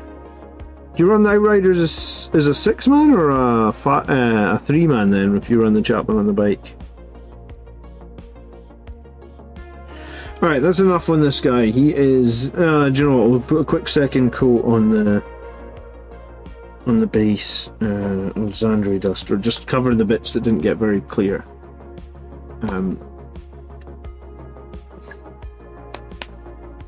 Yeah, no, like I built a custom chaplain on a bike, right? Because I never bought the chaplain on a bike, the official Games Workshop model. So I built this guy, who's actually built from an Outrider. and like random bits here and there. I used them a lot last edition. I haven't found that I've used the chaplain on the bike all that much in this edition, though. I think I'm just worried about the unwieldy size of the bases for the Outriders, honestly.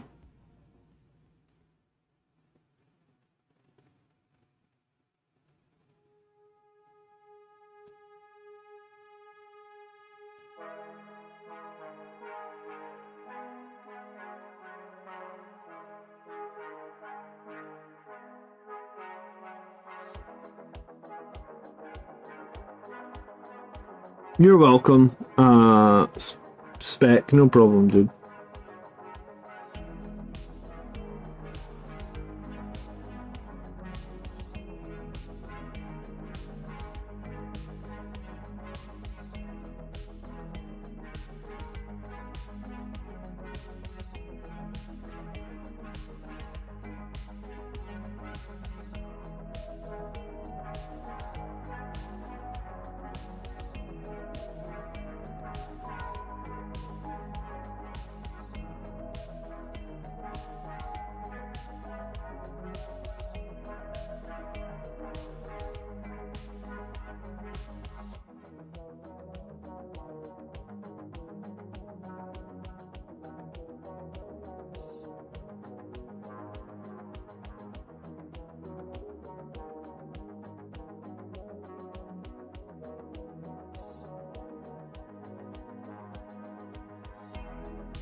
Alright.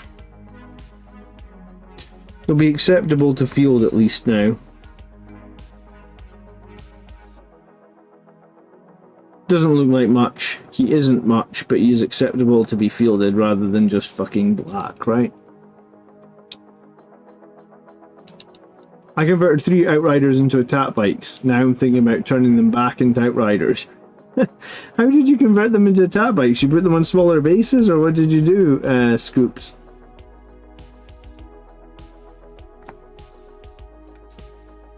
Oh, that's annoying. You gotta go backwards and forwards.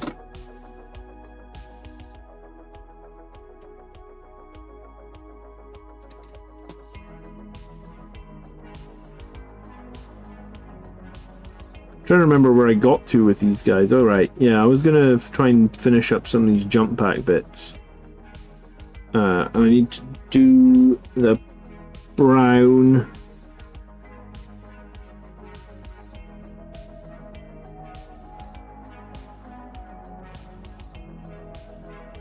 Yeah, so the brown needs a coat.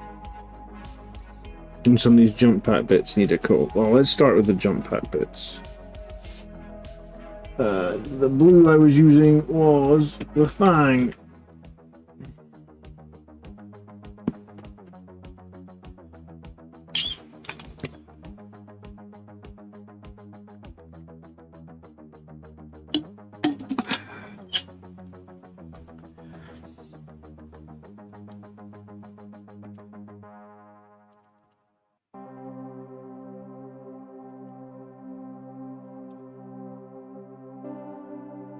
I got new bases for them.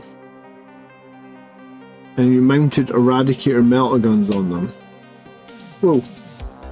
You scared the shit out of me. You knew I was coming in here. Why is that right in front of the door? Booby trap in the entrance to the room. 1 second.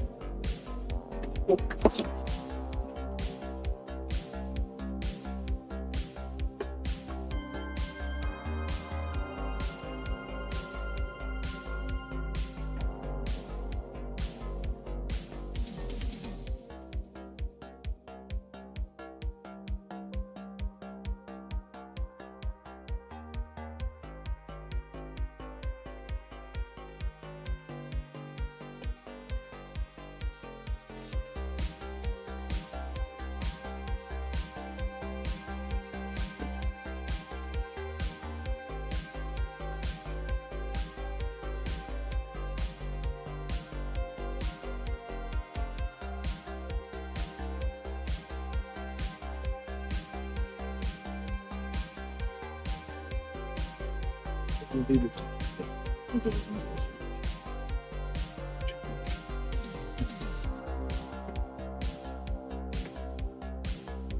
Is this music going to disturb you? Okay. Thanks for asking. No problem. Yeah, my wife creeps around the house like a fucking ninja. I walk like a normal person. It's not my issue if you're fucking deaf until I'm upon you. Well, I am a bit deaf. So I'm always just minding my own business in this room. She just appears completely silent. You are completely silent. Then you like put your hand on my shoulder or something and you scare the fucking bejesus out of me every time. Like every time. I'll have to find entertainment somewhere in my life, don't I? Question, what do you think about a captain or a chaplain with speed of primer on a 10-man death company to just behind a wall and hold an objective? 10's quite hard to hide, man. Like 10 have quite a big footprint, you know, like if you're trying to hide behind terrain or something. But yeah, I mean, in principle, hiding a big squad behind a wall with fight first is very, very good. Especially if you have another unit that could be on the objective, because then you open up the potential heroic intervention and fight first. And that's one of the things that was maybe going to be people were going to maybe do with like the Sangre Guard, right? Like they'll heroic intervene. Remember when you heroic intervene, if you fly, you can move over models.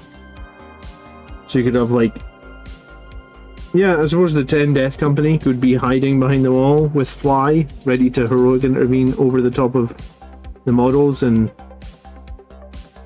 like it's genuinely a good tactic. Whether it's a chaplain or whether it's a captain doesn't really matter. One of my viewers says that apparently he does that to his wife, but exactly the opposite between us. I don't really ever scare you, do I? And does he also enjoy it? I don't know if he enjoys it. No, I think you did it to me. Didn't you go through a phase of trying to scare me when we lived in our old house before we had the kids? Did I? But I got really upset about it. I think you did get upset one time, yeah, and then I didn't bother again. But actually, when I do it to you, it's not intentional. I'm just coming into the room. Yeah. And you just don't hear me.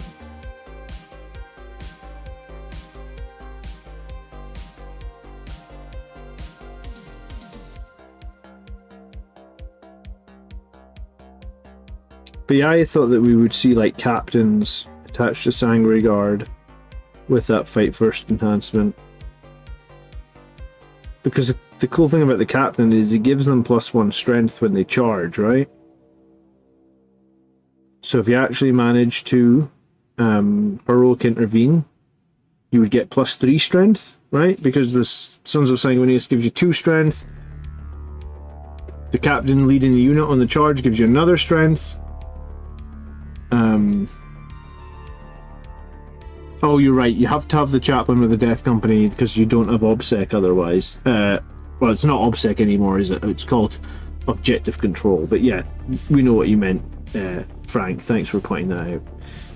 Yeah, I mean, I guess like if it's Sangre Guard led by a captain, then you're Strength 9, AP 3 when you make your heroic intervention.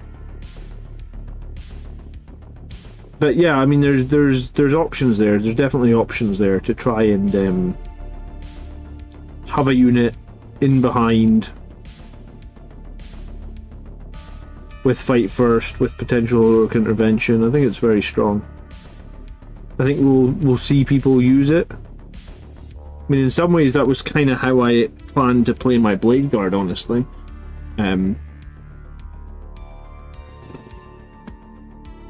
Just my Blade Guard have actually ended up like getting into the fight a little bit more than I thought they might, and the Blade Guard have been very, very good with the chaplain and fight first.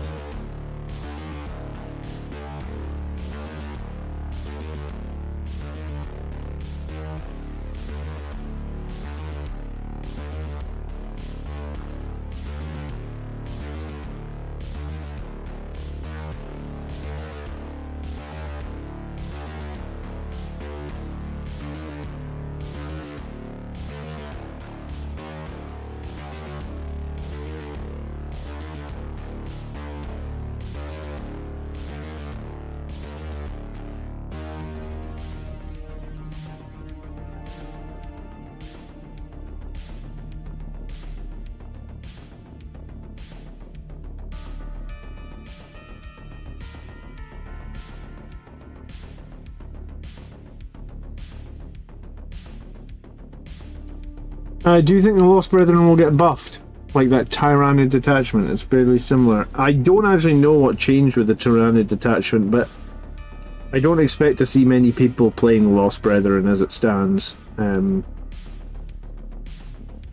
think it'll be played for Crusade or it'll be played for Fluff. And I also don't really understand how you're supposed to use those Death Company captains, right? It's okay, you can make as much noise as you like. Just don't start singing Moana or something. I mean, if you want to sing it, you can, but... Not particularly. Annabelle was not requesting it. What did you have to sing tonight? Paint with all the colours of the wind. Pocahontas. From Pocahontas, yeah. She's really into that one just now. Did she even watch Pocahontas? She watched it yesterday. Oh, she watched it, yes. She likes the how high does the sycamore grow bit. It's been a long time.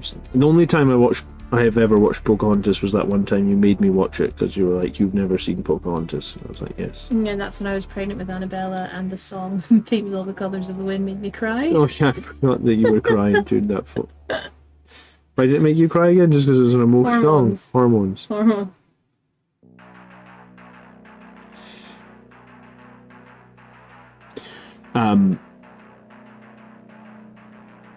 Cernade thinks it'll see play.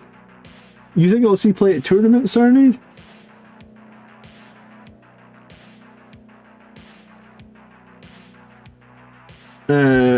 Chad says he thinks it would be better on Death Company. Do you know what would be really interesting is to actually know if Death Company still do out damage the Blade Guard, because the Blade Guard get a lot of damage to attacks. They get 30 damage to attacks.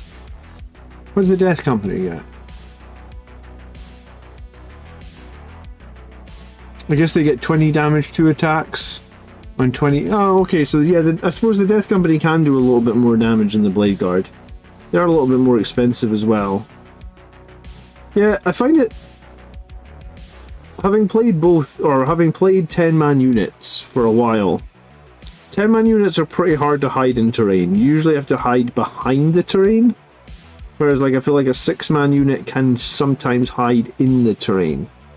So I guess, like, if that's relevant, if it's hard to hide 10 models in a piece of terrain now, then arguably the Blade Guard are a pretty good option.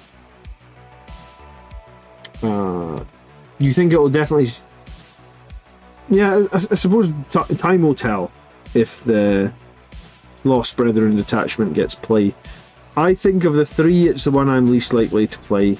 And like I said, I think they maybe should have done something to that detachment where like all Death Company got objective control or something, because you're gonna have to take so many chaplains and stuff to make that detachment work. I actually don't really know how. If anyone wins an event with it, I'll cover it on the channel, I guess. But I honestly don't know how you're going to make that detachment work.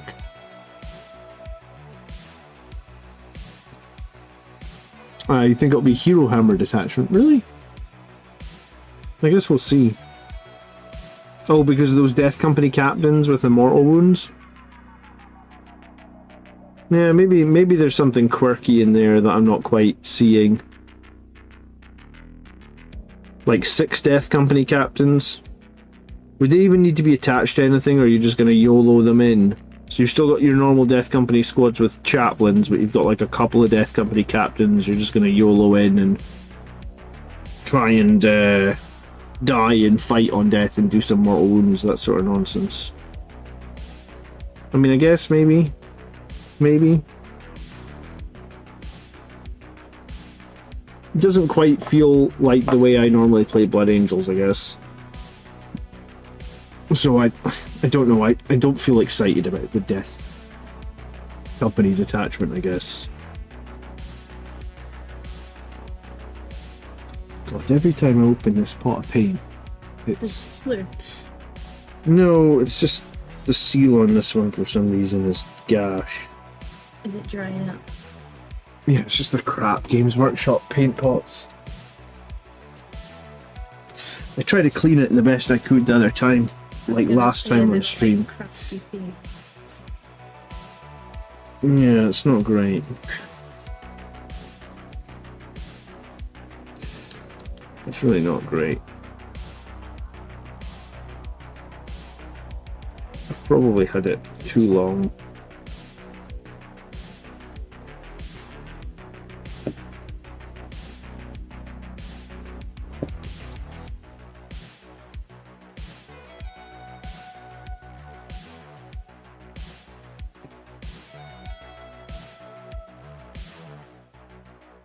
Yuck.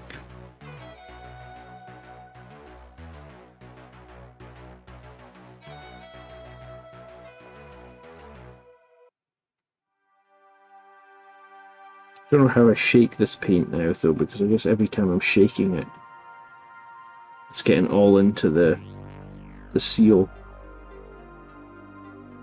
which is annoying. Speaking of seals, I was just before I went to bed last night. I was watching that Ocean Gate thing, you know, about the sub that went down to the Titanic. I was watching like a part of the, you know, they're doing the investigation or the testimony or whatever you call it. And I didn't realise this, but like, I think that when they originally thought it imploded, they thought it was like the glass viewport that had imploded. And they basically, one of the guys from last night that was testifying saying it wasn't the glass viewport at all. It was, and I didn't realise this, but I mean, I guess I should have, because how else is it going to be attached? But you know how they had like that carbon fibre like toilet roll bit in the middle, and then both ends of the carbon fibre toilet roll were titanium? Apparently that was just glued together. Oh, no rivets. Well, because it's carbon fibre, you can't really drill into carbon fibre. It's a different type of material. That's why they use that because it's light. Why did they use carbon fibre? I don't actually know, because Why did they just use titanium? well, that's normally what the Navy do, right? When they make a submarine, it's one whole part, so that there's no weak point. Yeah, I Like mean, the whole thing is metal. what the fuck do the Navy know about building a sub? Well- Why do the same as them? Yeah, I mean, Somebody was trying to innovate there, I suppose. I guess. That's a shame. But yeah, so they basically said that like every single time that sub went down, you know, hundreds of meters or whatnot, the glue would have been getting like compressed and stretched. Oh dear. And I was like, when the guy said it out loud, I was like, yeah, how did they not realise that every time they were going down there, they're like, hold on, you just glued this thing to the titanium? Does anyone want to check the like the integrity of the glue? Right? Like we're putting 35 atmospheres worth of pressure or something onto that glue every single time we go down there. Sorry. Yeah, I don't know why they wouldn't test that. Or Yeah. I don't know how you would test that. No, I don't know how you would test it either, but I would have guess thought I that they can- would have mentioned that it was just glued. Yeah, I mean, I guess I can say whatever I like about it. I don't really know anything about that. No. Crazy though.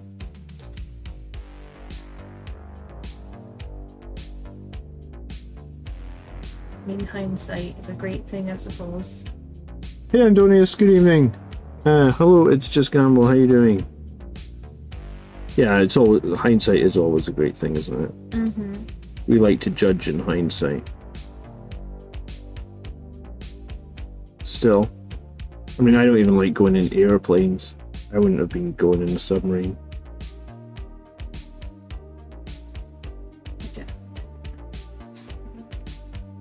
I just feel sorry for that lad whose dad made him. Yeah. They use glue in places of welding on some cars. Yeah, I mean, a car's different, man. Car's not going to the deepest part of the ocean. Yeah. The pressure on that ocean is it's insane, I guess.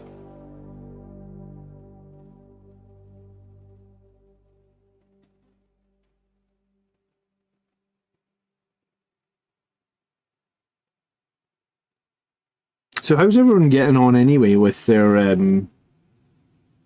limited edition or their FOMO Blood Angels box? Has anyone actually like finished the whole box?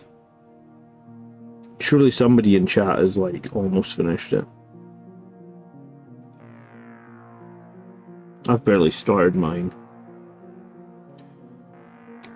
Deep Sea, you mean like it's all untested, right, Robert? I guess that was the problem.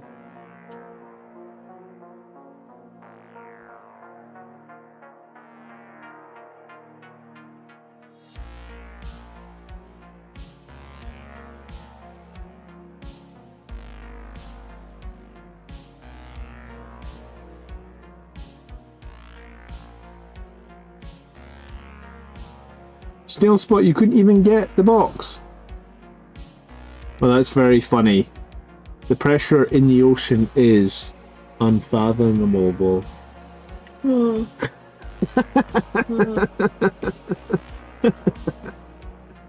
Reminds me of when we used to play. That's like one of your dad jokes, man. It reminds me of when we used to play WoW, and you're like, when like killing the Lich King was like current content. Okay. It's still a big deal, and everybody was like, "Why is this horse called Invincible when you can still see it?" Oh right, yeah. You're like, fuck. What's actually funny about that horse being called Invincible is if you read the book, the horse died, and then he raises it back to life. So it's not like he like makes an undead horse. It's not invincible. Yeah, well, it wasn't invincible the first time because he died.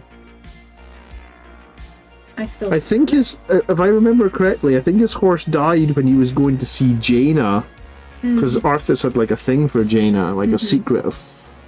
Wasn't that secret? No. Yes. Snick's got his Astrath and Lamartas built because for Death Company I want fancy parts to spice them up. Yes. I think everybody wants fancy parts to spice up the Death Company. I'm surprised Games Workshop have just been completely radio silent on that, actually.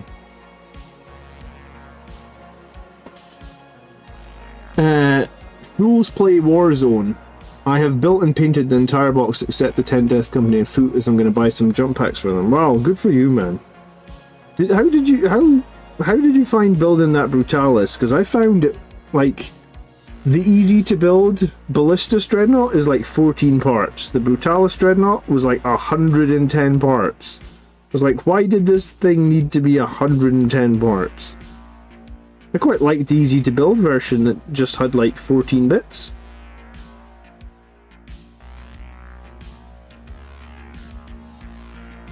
Arksum says, I've done the 10 Death Company and Lamartas and I'm going back to my backlog painting suppressors right now. Are you playing suppressors? Like they actually find their way into your army lists?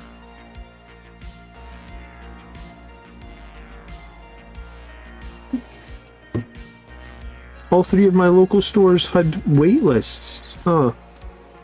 Here in the UK it was actually really easy to get the box for a change. Like it was in stock for ages.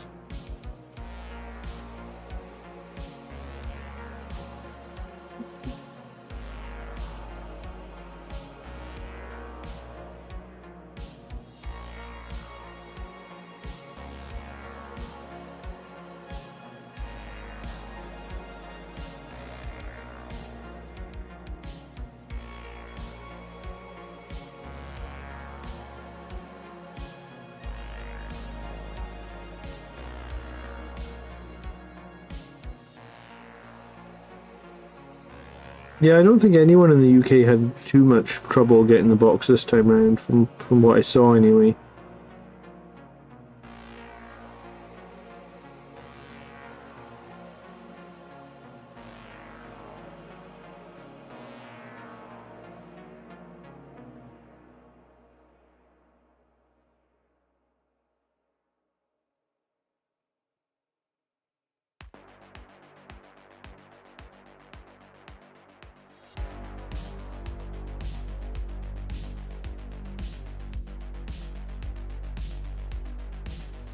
Yeah, the Brutalis Dreadnought was crazy how many pieces it had, man. I don't know if it felt like it needed that many pieces, right? I built one Brutalis a few weeks ago because I had one from Strike Force Augustus that I'd never got around to. So I built one a few weeks ago and I just couldn't believe how many pieces it was, but I haven't actually done anything with the one that was in the... I haven't done anything that was in the one that was in the limited edition box. Is the camera dead? Oh, looks like it.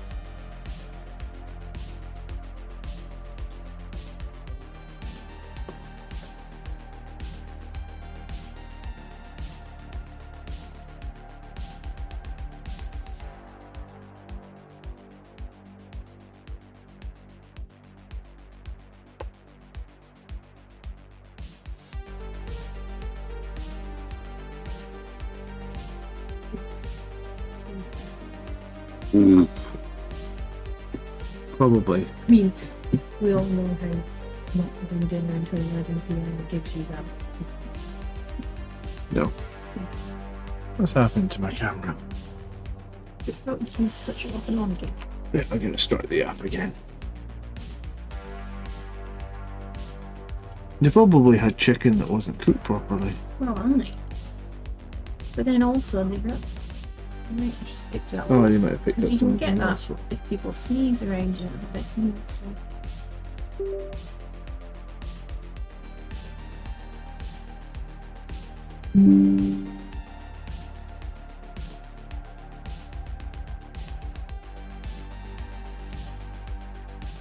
Come on, computer.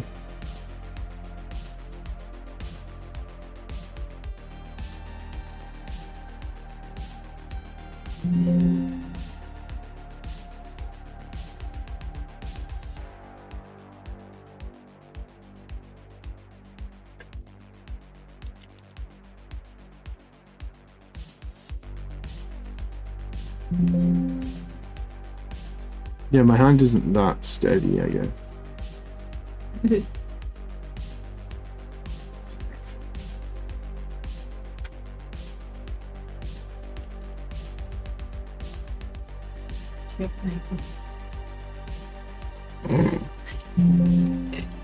Okay, 1 second, I'm going to try a different app. So I've got two.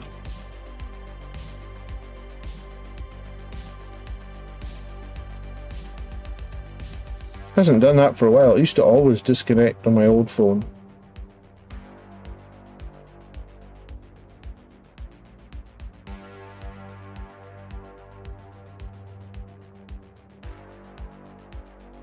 No phone visible. Is your Wi-Fi gone out? No. Mine seems fine. Yours seems fine?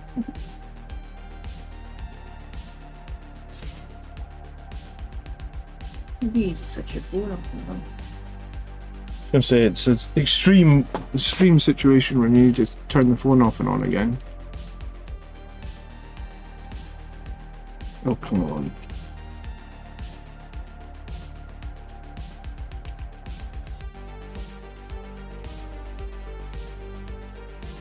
It hasn't done this in ages. It's quite hot in here as well. I don't think the heat would be messing with it. I shouldn't have. I suppose not that.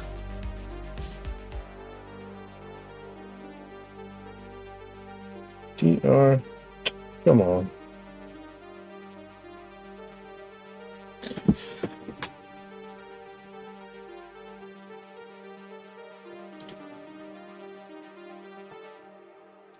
Nope, it's just dead. Task manager.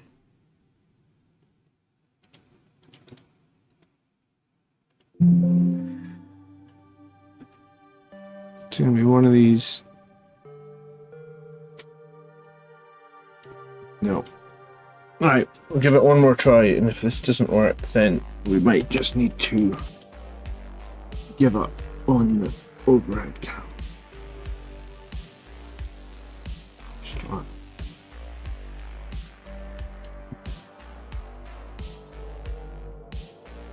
Not as I'm downloading these reports. You steal all my bandwidth? I don't think so. Surely it doesn't get that much bandwidth. No, I don't think it's. I don't think it's you stealing my bandwidth, honestly.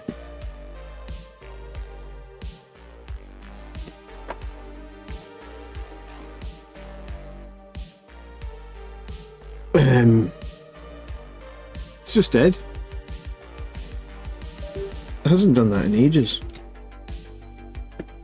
Like it just flat out won't connect. Do you know what, I'll turn my phone off.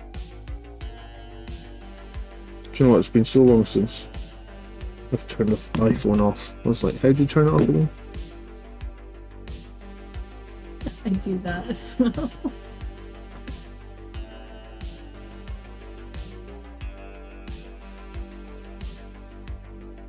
Speargrass says that he actually worked, one of my viewers says that he worked in underseas for 20 years and he said that the guy Stockton was mad. I mean, it seems like he got some advice and then thought, no, who knows it? Yeah. From what I've heard about it. Does seem a bit mad, doesn't it? I feel sorry for everybody that went on it. Mm-hmm. It's terrible for their families, for sure. Yeah.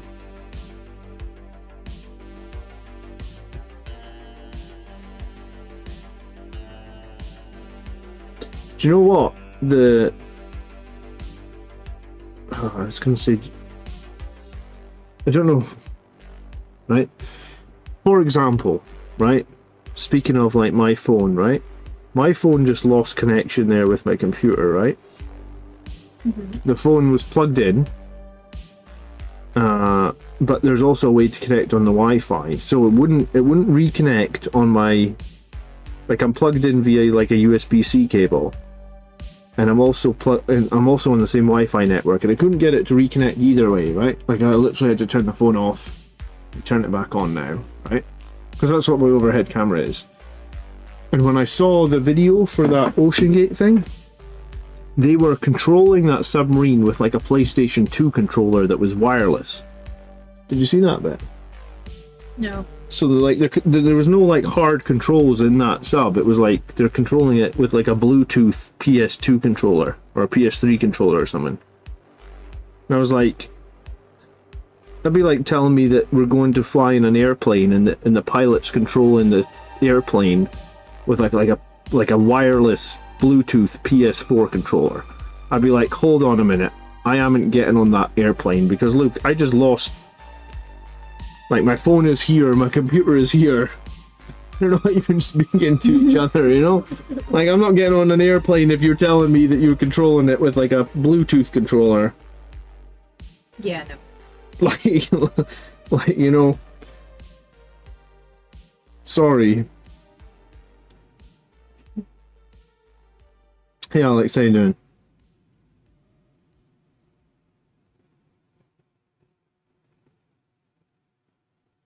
The pilots don't fly the plane, they just take off and land. Well, even so, I'm not having you land on a... Like, I can't, like... Error, it just says, error starting video, check if the app is open and ready. Well, last I checked, the app is open and the app is also ready. So, I think I'm just going to have to say that the overhead camera is dead tonight. It's weird. Do you know what? It will probably fix itself when I reboot the whole system, because this used to happen more often.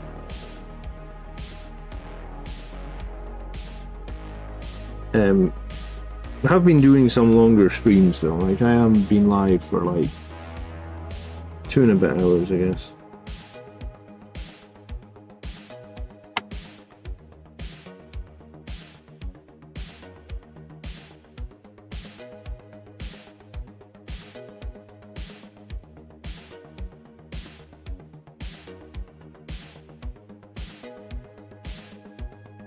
But yeah, I just know how bad like wireless tech like that is. It just always disconnects, and you know, like there's no logic behind it. Like you just have to reboot it for it to reconnect. Like it makes no sense. It's like it gets cached or something and it can't clear the cache. I don't know.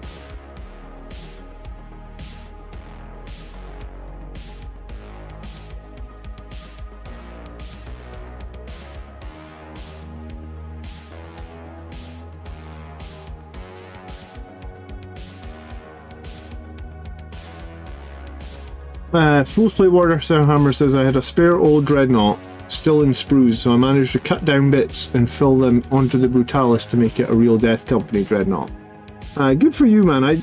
I did that a little bit, and then like the very next day someone sent me some custom 3D parts for my Brutalis, and I ended up ripping off the Firstborn parts that I did. But I think if you've got Firstborn Dreadnoughts, it's worth using the bits off them.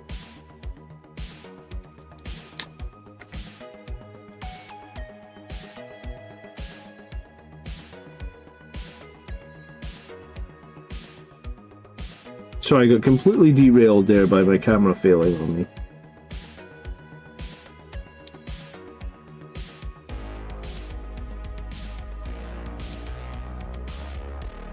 I just wanted to say thanks for all the great content, just getting back into Blood Angels after years away from the hobby. Your channel has been a massive help.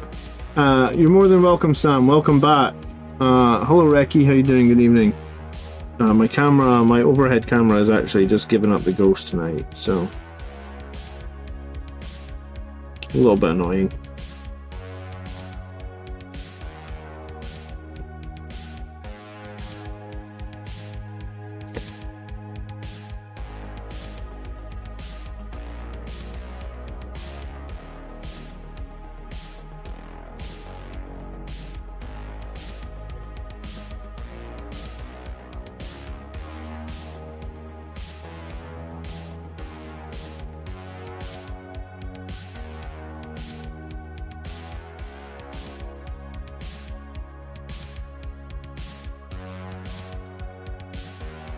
We had a really interesting game against Imperial Knights this week, where like he took 4 big knights.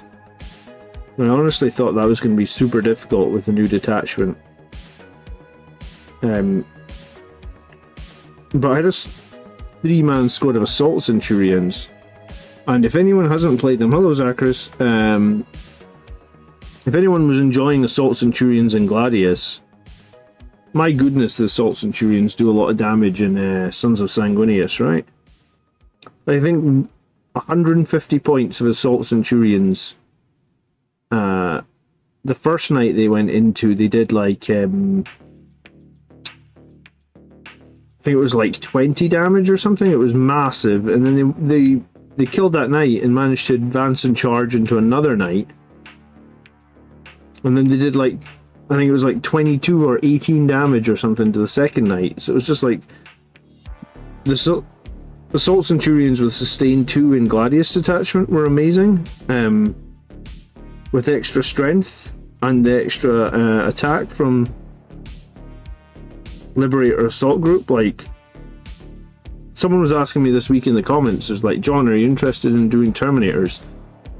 I mean, I am somewhat interested in Terminators. I like Terminators. I think with Librarian, they're pretty good. But my god, the Centurions, just having 3 damage weapons is so nice. Harry says, I'm new to painting, and I'm kind of sad I gotta paint the red X for Death Company, as it's gonna take a lot of time. Your best thing probably to do, Harry, would be to try and make a mask, right? Like, I've done that before when I try to make a mask to paint my Outriders and stuff. The other option is to try and buy some third-party shoulder pads that give you X's on them. And there is places out there that you can buy them. The Crimson Lord campaign comes out like next week, I believe, and they have red X's to buy, or they have X's to buy which you can paint red. Yeah, I'd make it, like the easiest way to try and make a mask would be to literally just like open up any word processor that you have, like use Google Doc or Microsoft Office or something, and like use like a fairly large font, like size 300 font or something, and just print out an X, right?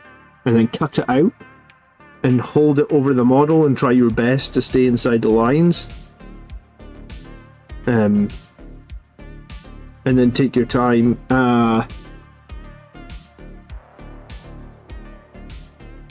Masking tape would probably be a good idea. Yeah, who said that? Snicks, yeah. Do some, make them, like, it's going to be a lot easier if you're not good at freehand to try and make some sort of mask. Because I did it for like Outriders like 2 years ago or something. I would say I probably still struggle to like freehand an X perfectly.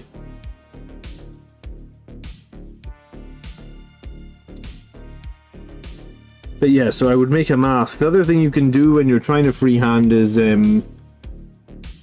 when you get the paint on your brush, have like a bit of like actual paper in front of you, and like try drawing it on the paper until you feel like the paint is flowing consistently from the bristles, and practice getting the paint flowing, like practice getting the right amount of paint on the brush so it feels like you can draw the X on a bit of paper. Because if you can't draw the X on the bit of paper, you're not going to be able to draw the X on the model, right? But yeah, I did it before, like by literally printing out an X in a word processor packaging, and then cutting the X out. And it didn't give me a perfect X, and it needed to spend a bit of time, like cleaning it up or cleaning up the lines afterwards. But it gave me a good place to start with, right?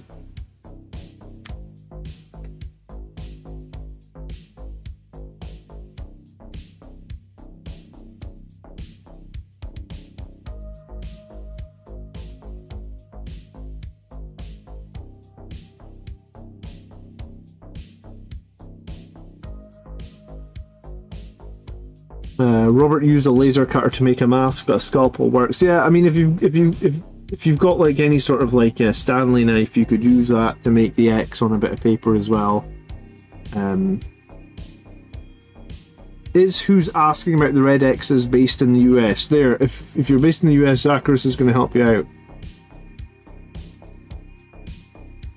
When's the Crimson Lord stuff coming out? The 26th, man, is when you're going to be able to buy it. And I believe there's a 48-hour early bird. So if you buy it within the first 48 hours, you're going to get a discount.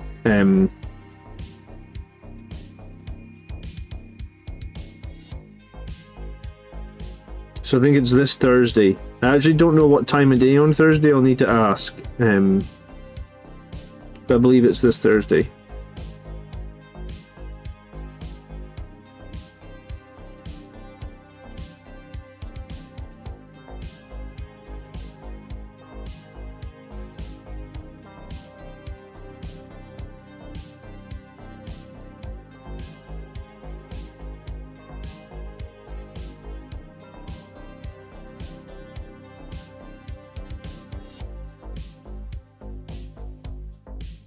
Has anyone taken the Phobos Invictica or Warsuit you're talking about? Not many people take the Warsuit, man. People think it's expensive. It's not hugely durable. And a lot of people circumvent its special rule, right? Its special rule is like if you shoot Phobos units within 6 inches, it can shoot back. Well, most people just choose not to shoot the Phobos units within 6 inches of the Dreadnought because that would be dumb and give you free shooting. So like its special rule is very underwhelming. Like you don't get it feels like you don't get a lot of value from it. And at least when I've tried the Phobos Dreadnought in the tactical warsuit in the past, I've always just felt like it was like second rate compared to the Redemptor Dreadnought. I mean, there's a big price difference between the two now, so maybe the Phobos Dreadnought is a little bit better, but we don't see very many people take tactical warsuits. I must admit, it's one of the few 40k models for Space Marines that I don't have. When I wanted to use it, I would just proxy like one of our Redemptors. But yeah, we don't see many tactical warsuits, I'm afraid.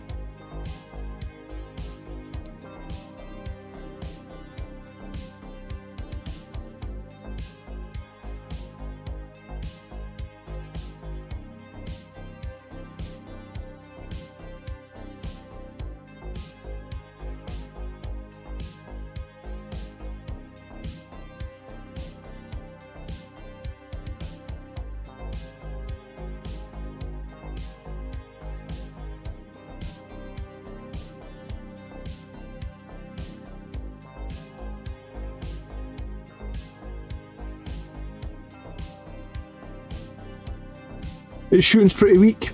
Yeah. I mean, it's like autocannons or flamers, right? Like, there's nothing massively impactful, I feel, about the tactical warsuit.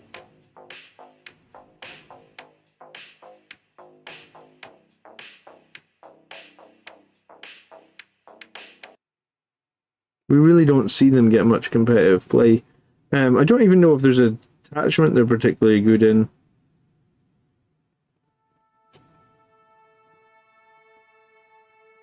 But I also don't ever run into them at events, right? Like, I think Phobos units seem to have lost a lot of their killing power this edition. Because Phobos units had a ton of killing power in previous editions, but it doesn't feel like they have that anymore, I guess.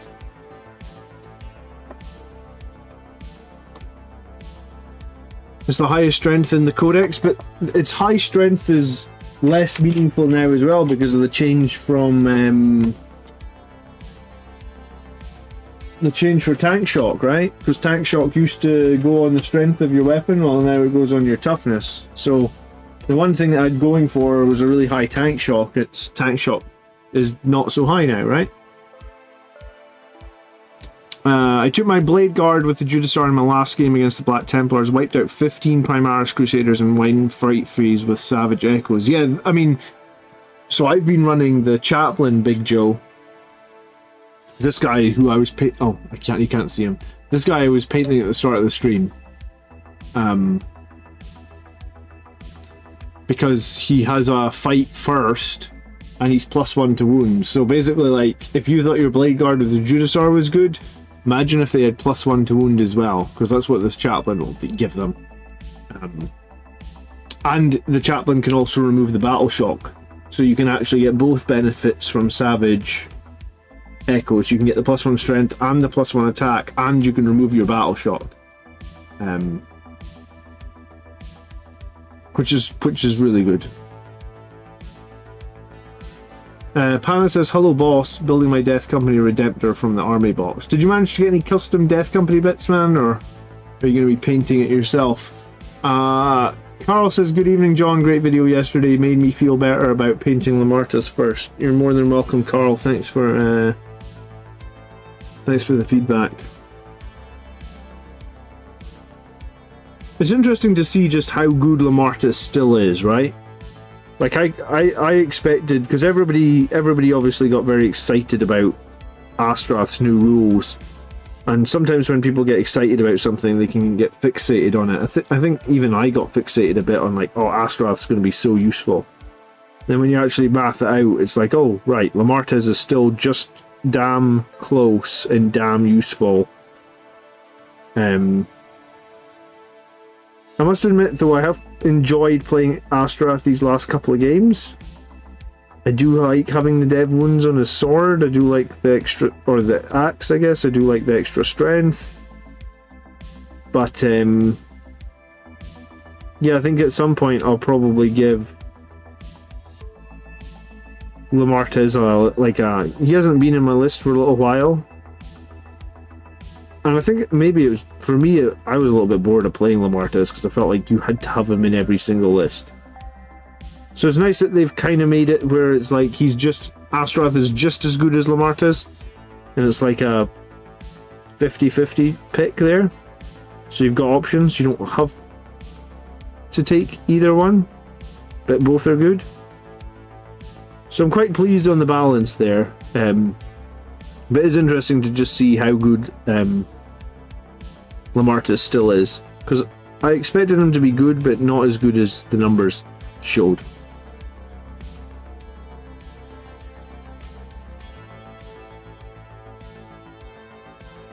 I'm thinking of building all Death Company with jump packs. Yeah, I mean, Death Company with jump packs. You put Speed of the Primarch on a Terminator Librarian with a 5-man squad for a free rapid ingress and heroic intervention into the fight. Well, that's the strength of that. I suppose that's the strength. Yeah, so someone earlier in the stream was saying, they were like, I don't know if the Judiciar is still valid. Well, the amount of units that you killed with the Judiciar makes the Judiciar sound still totally valid, right? Like, it's still totally valid to take Blade Guard plus a Judiciar And arguably doing that frees up speed of the Primarch for somewhere else on the battlefield. Fight first with Blood Angels is very strong, especially now that we've got Savage Echoes where we've got a way to buffer melee damage output. John, you use Stern Guard for conversions. Do you think they could be made into Blade Guard? Yeah, I don't see why not. You just need to get them on bigger bases, right? Because Blade Guard are on 40s, I believe.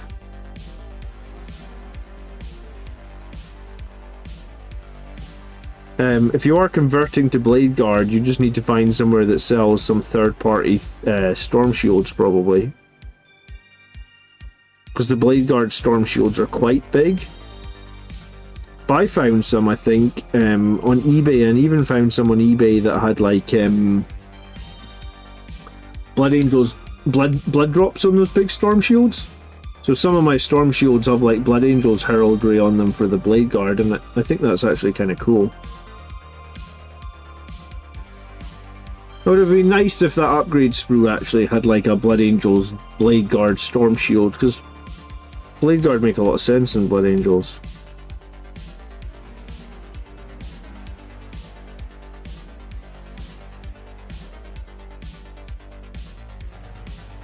But yeah, I mean, it's easy enough to use the Stern Guard bodies for conversions, right? I feel like the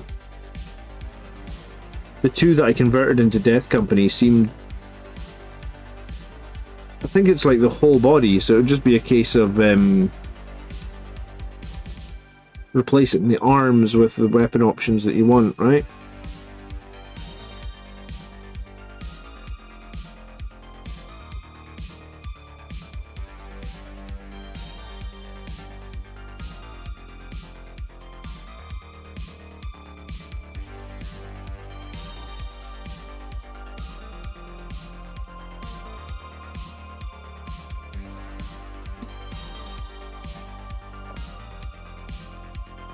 Oh, I've had so many submissions this week for the army show tomorrow. Like, you alright, love? Yeah, I just feel Yeah. How much longer are you gonna need to work on it for? forever. No, I don't.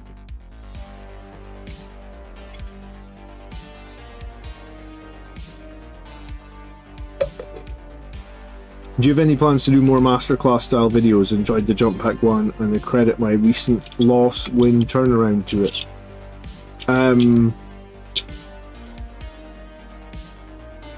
Yes, and I'm trying to...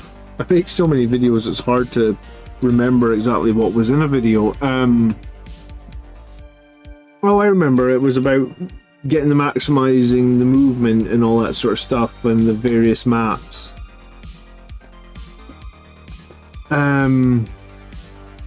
You sorted out Harry. Zacharias, that's very kind of you. What did you end up doing for him?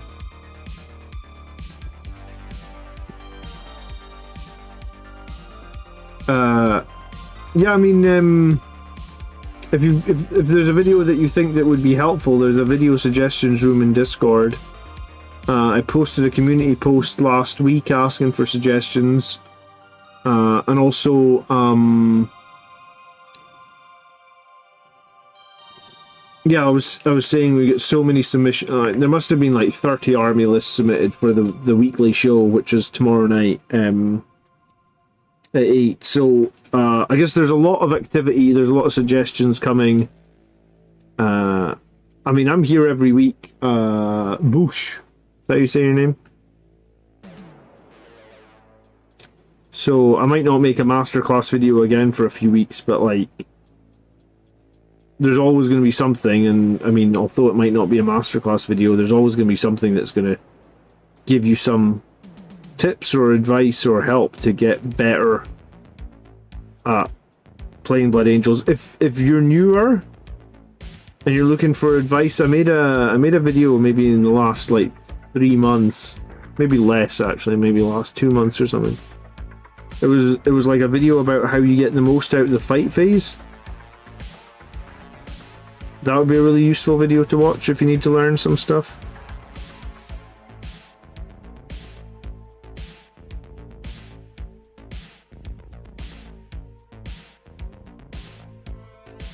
But yeah, all of the videos that are about like tactics and skill and stuff like that, or they're in a playlist on the channel. It's literally like you go into the YouTube channel, you click on Blood Angels Commander, you click on playlists, and there's like a playlist called like tactics, and that'll be every video that I've made for 10th edition that talks about like getting the most out of your Blood Angels using tactics, etc. So I mean, I guess in your free time, catch up on some of those. They might not always be super relevant, or they might not always be with the latest rules, but there's probably principles and learnings in all of them that are... I mean, I only play Blood Angels, right? And I have only played them for coming up to almost a decade now. So, I feel like I'm... And because I finally won that tournament, I feel like I'm finally in a great place to give advice and feel confident about giving the advice that I give, I guess.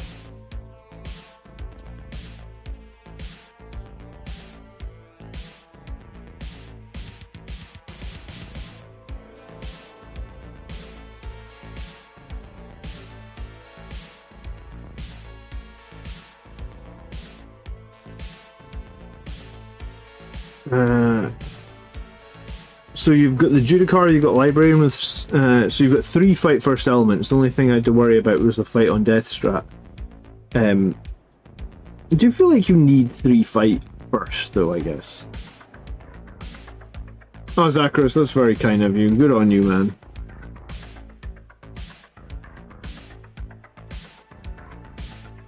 Let me see if I can find the thumbnail for that fight phase video, because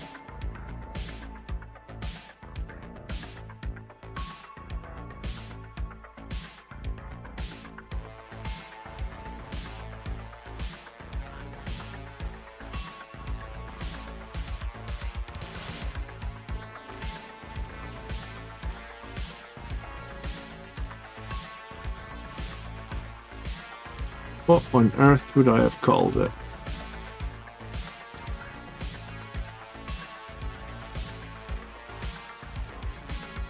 Five months ago. Okay, it's longer than I thought.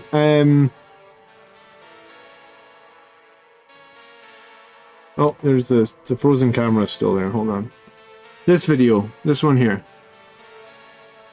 Improve your fight phase. 10th edition Warhammer 40,000.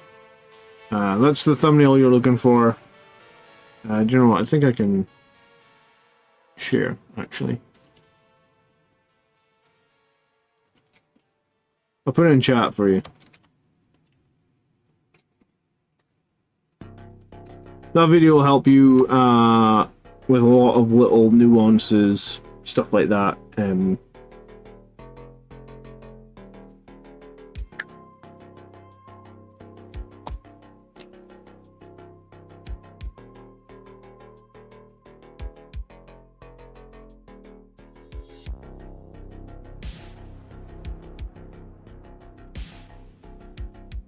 Basically, those sort of, like, I did a video about the fight phase before, but those videos are like basically like me taking, like, I don't know, years worth of learning and trying to,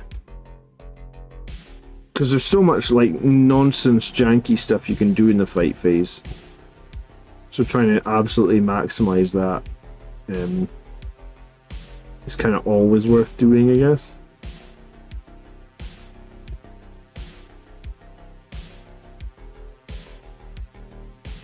I'll probably try running a chaplain with Speed of the Primarch after I get the Sanguinar. 3 fight first is pretty crazy, man.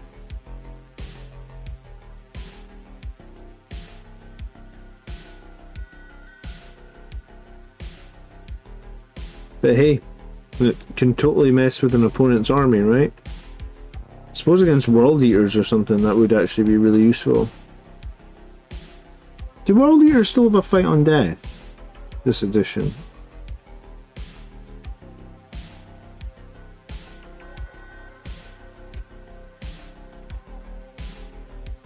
I know that the big orc melee detachment definitely has a fight on death.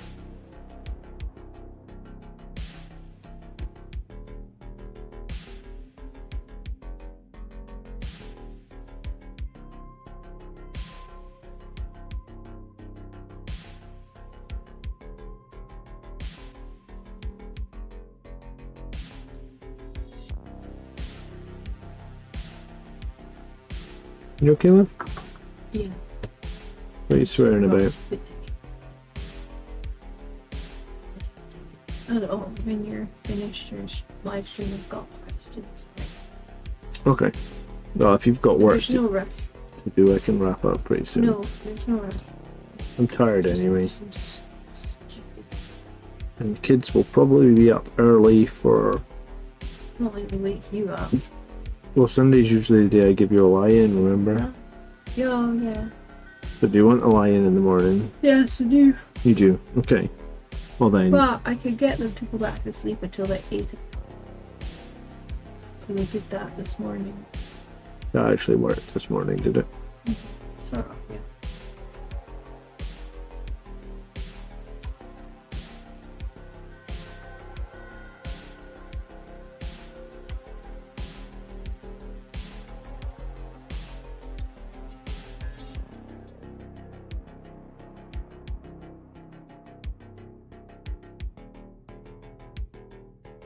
How did you bribe them to get them to go back to sleep?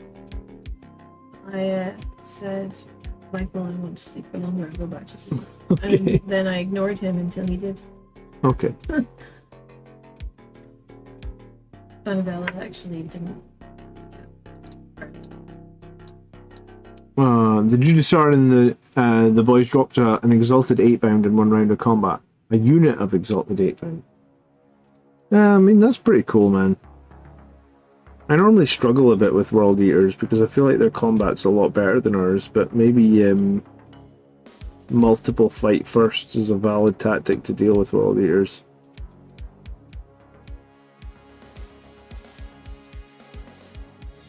I don't usually take multiple fight first, I guess. I mean, it hasn't really been an option though, that's the other part of it, right?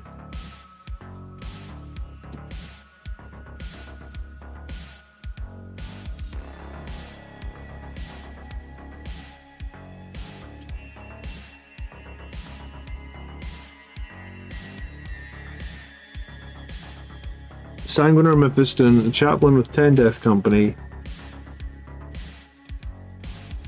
with speed of the Primarch. The Juicer with 6 in the Impulsor, 3 Predator Destructors, 4 fight first, 3 anti-tank, 700 points more to fill out your army.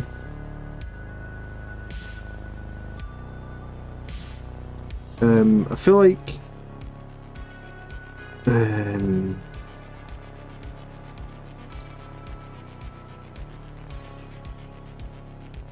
yeah, you would need like one more solid damaging unit in there, I think, for melee, right?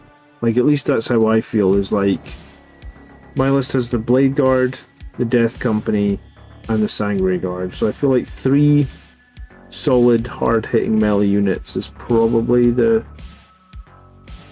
right number, or the minimum. Then you need some scoring units, so like you do 3 units of jump intercessors. I think jump intercessors is a really good scoring unit. Like really, really good, top tier.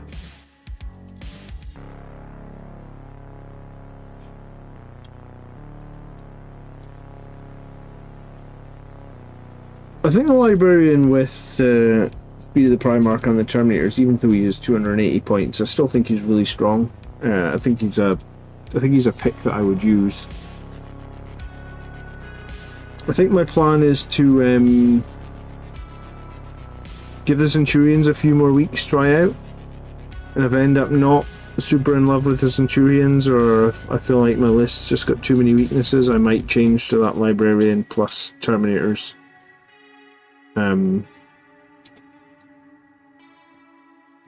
Because I was running Terminators quite a lot last edition. When a lot of people weren't running them because they didn't like them, I was still running them.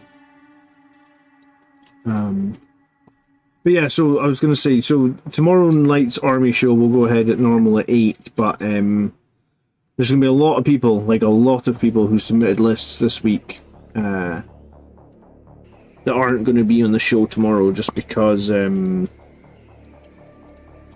been so many list submissions this week.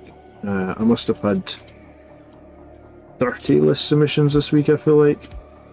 and I only cover like 6 or 7 in the show. So yeah, if your list isn't covered in tomorrow's show, I guess don't worry, you don't need to resubmit it. We'll try and get to it in the weeks to come, I guess.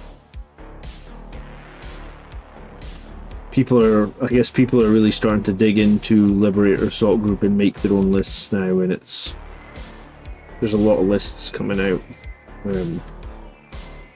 So I'm going to wrap the stream in a minute, guys. If you've got any last questions, now would be the time.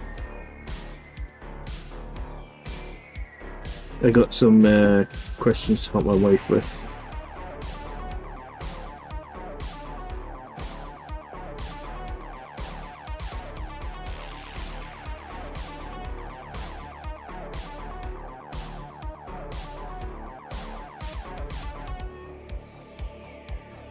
I guess it doesn't help that my camera died. Hasn't done that for a while.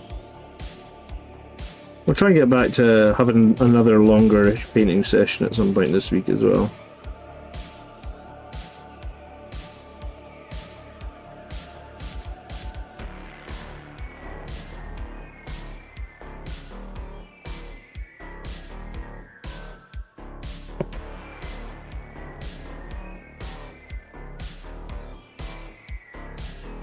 I think most people are using the Terminators with the guns.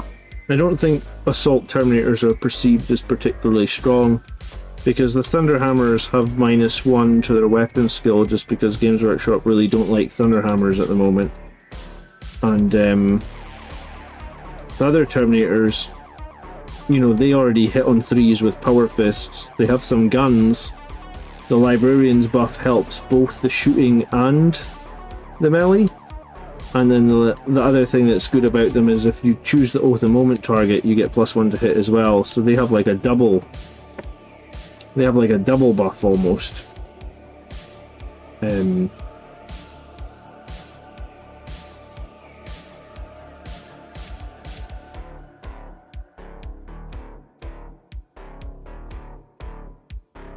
So yeah, I don't think many people are going Assault Terminators at the moment.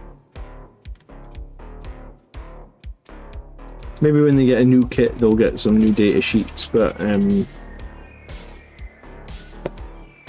actually don't expect them to get new data sheets this edition. I feel like if they were going to get new data sheets, it would have come in the Space Marine Codex. So maybe that's going to be more likely to come next.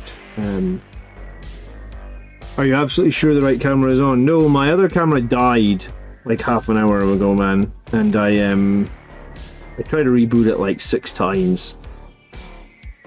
So I even turned it off and on again. I think the only way I can fix the other camera is to basically reboot my computer.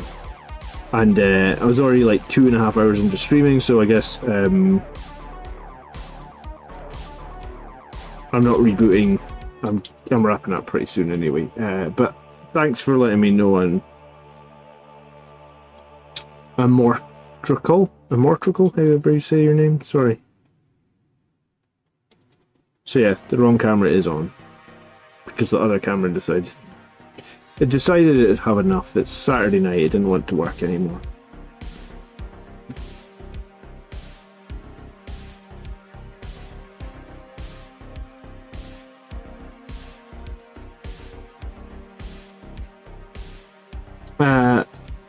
So I'm new to the hobby, as in I ordered the codex for Space Marines and watched a few YouTube videos on core rules, and I'm wondering what is a good army building app.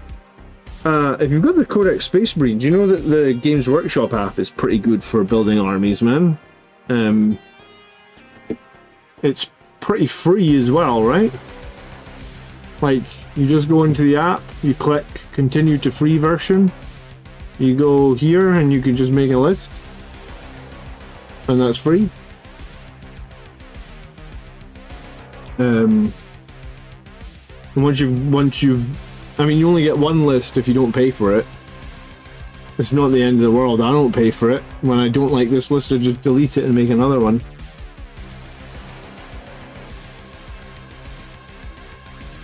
But a lot of people used to use a program called Battlescribe, which is simple enough to use as well. So you could use Battle Scribe if you're so inclined.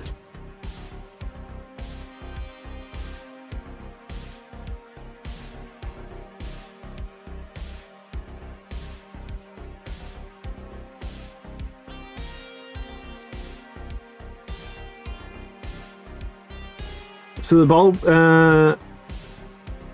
predator survived. How long until points? The ball predator did survive, man, which was a bit. I mean, I guess they haven't decided when they're legending firstborn tanks.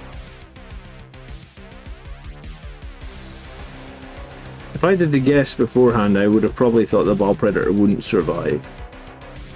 And if you want custom Death Company bits, the best thing you can do is tune into the video that I'm doing with the Crimson Lords on Thursday, because there is a custom campaign going on to get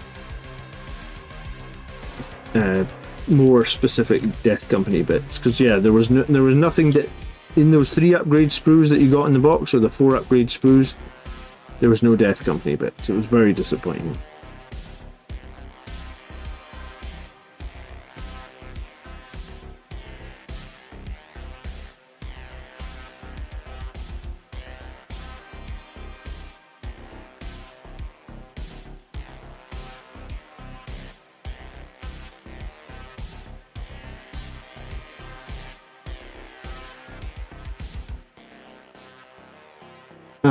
I think you're probably right. In 11th edition, there will be very little except Land Raiders that are left from the Firstborn kits.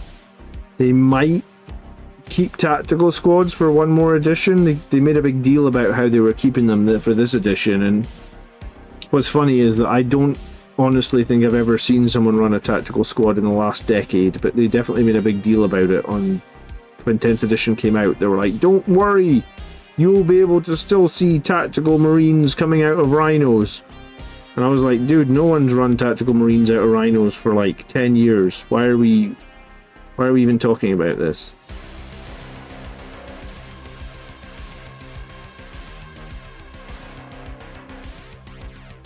Tactical marines and rhinos were not the reason that people were upset about models going away because of Primaris stuff.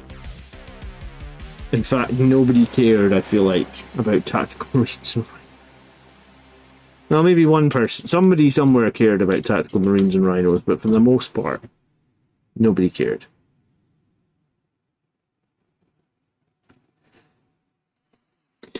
Alright, I'll be back tomorrow, 8 PM UK time.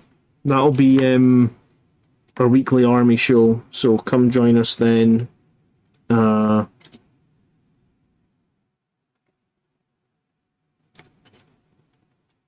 If you've got a list that you want to get reviewed,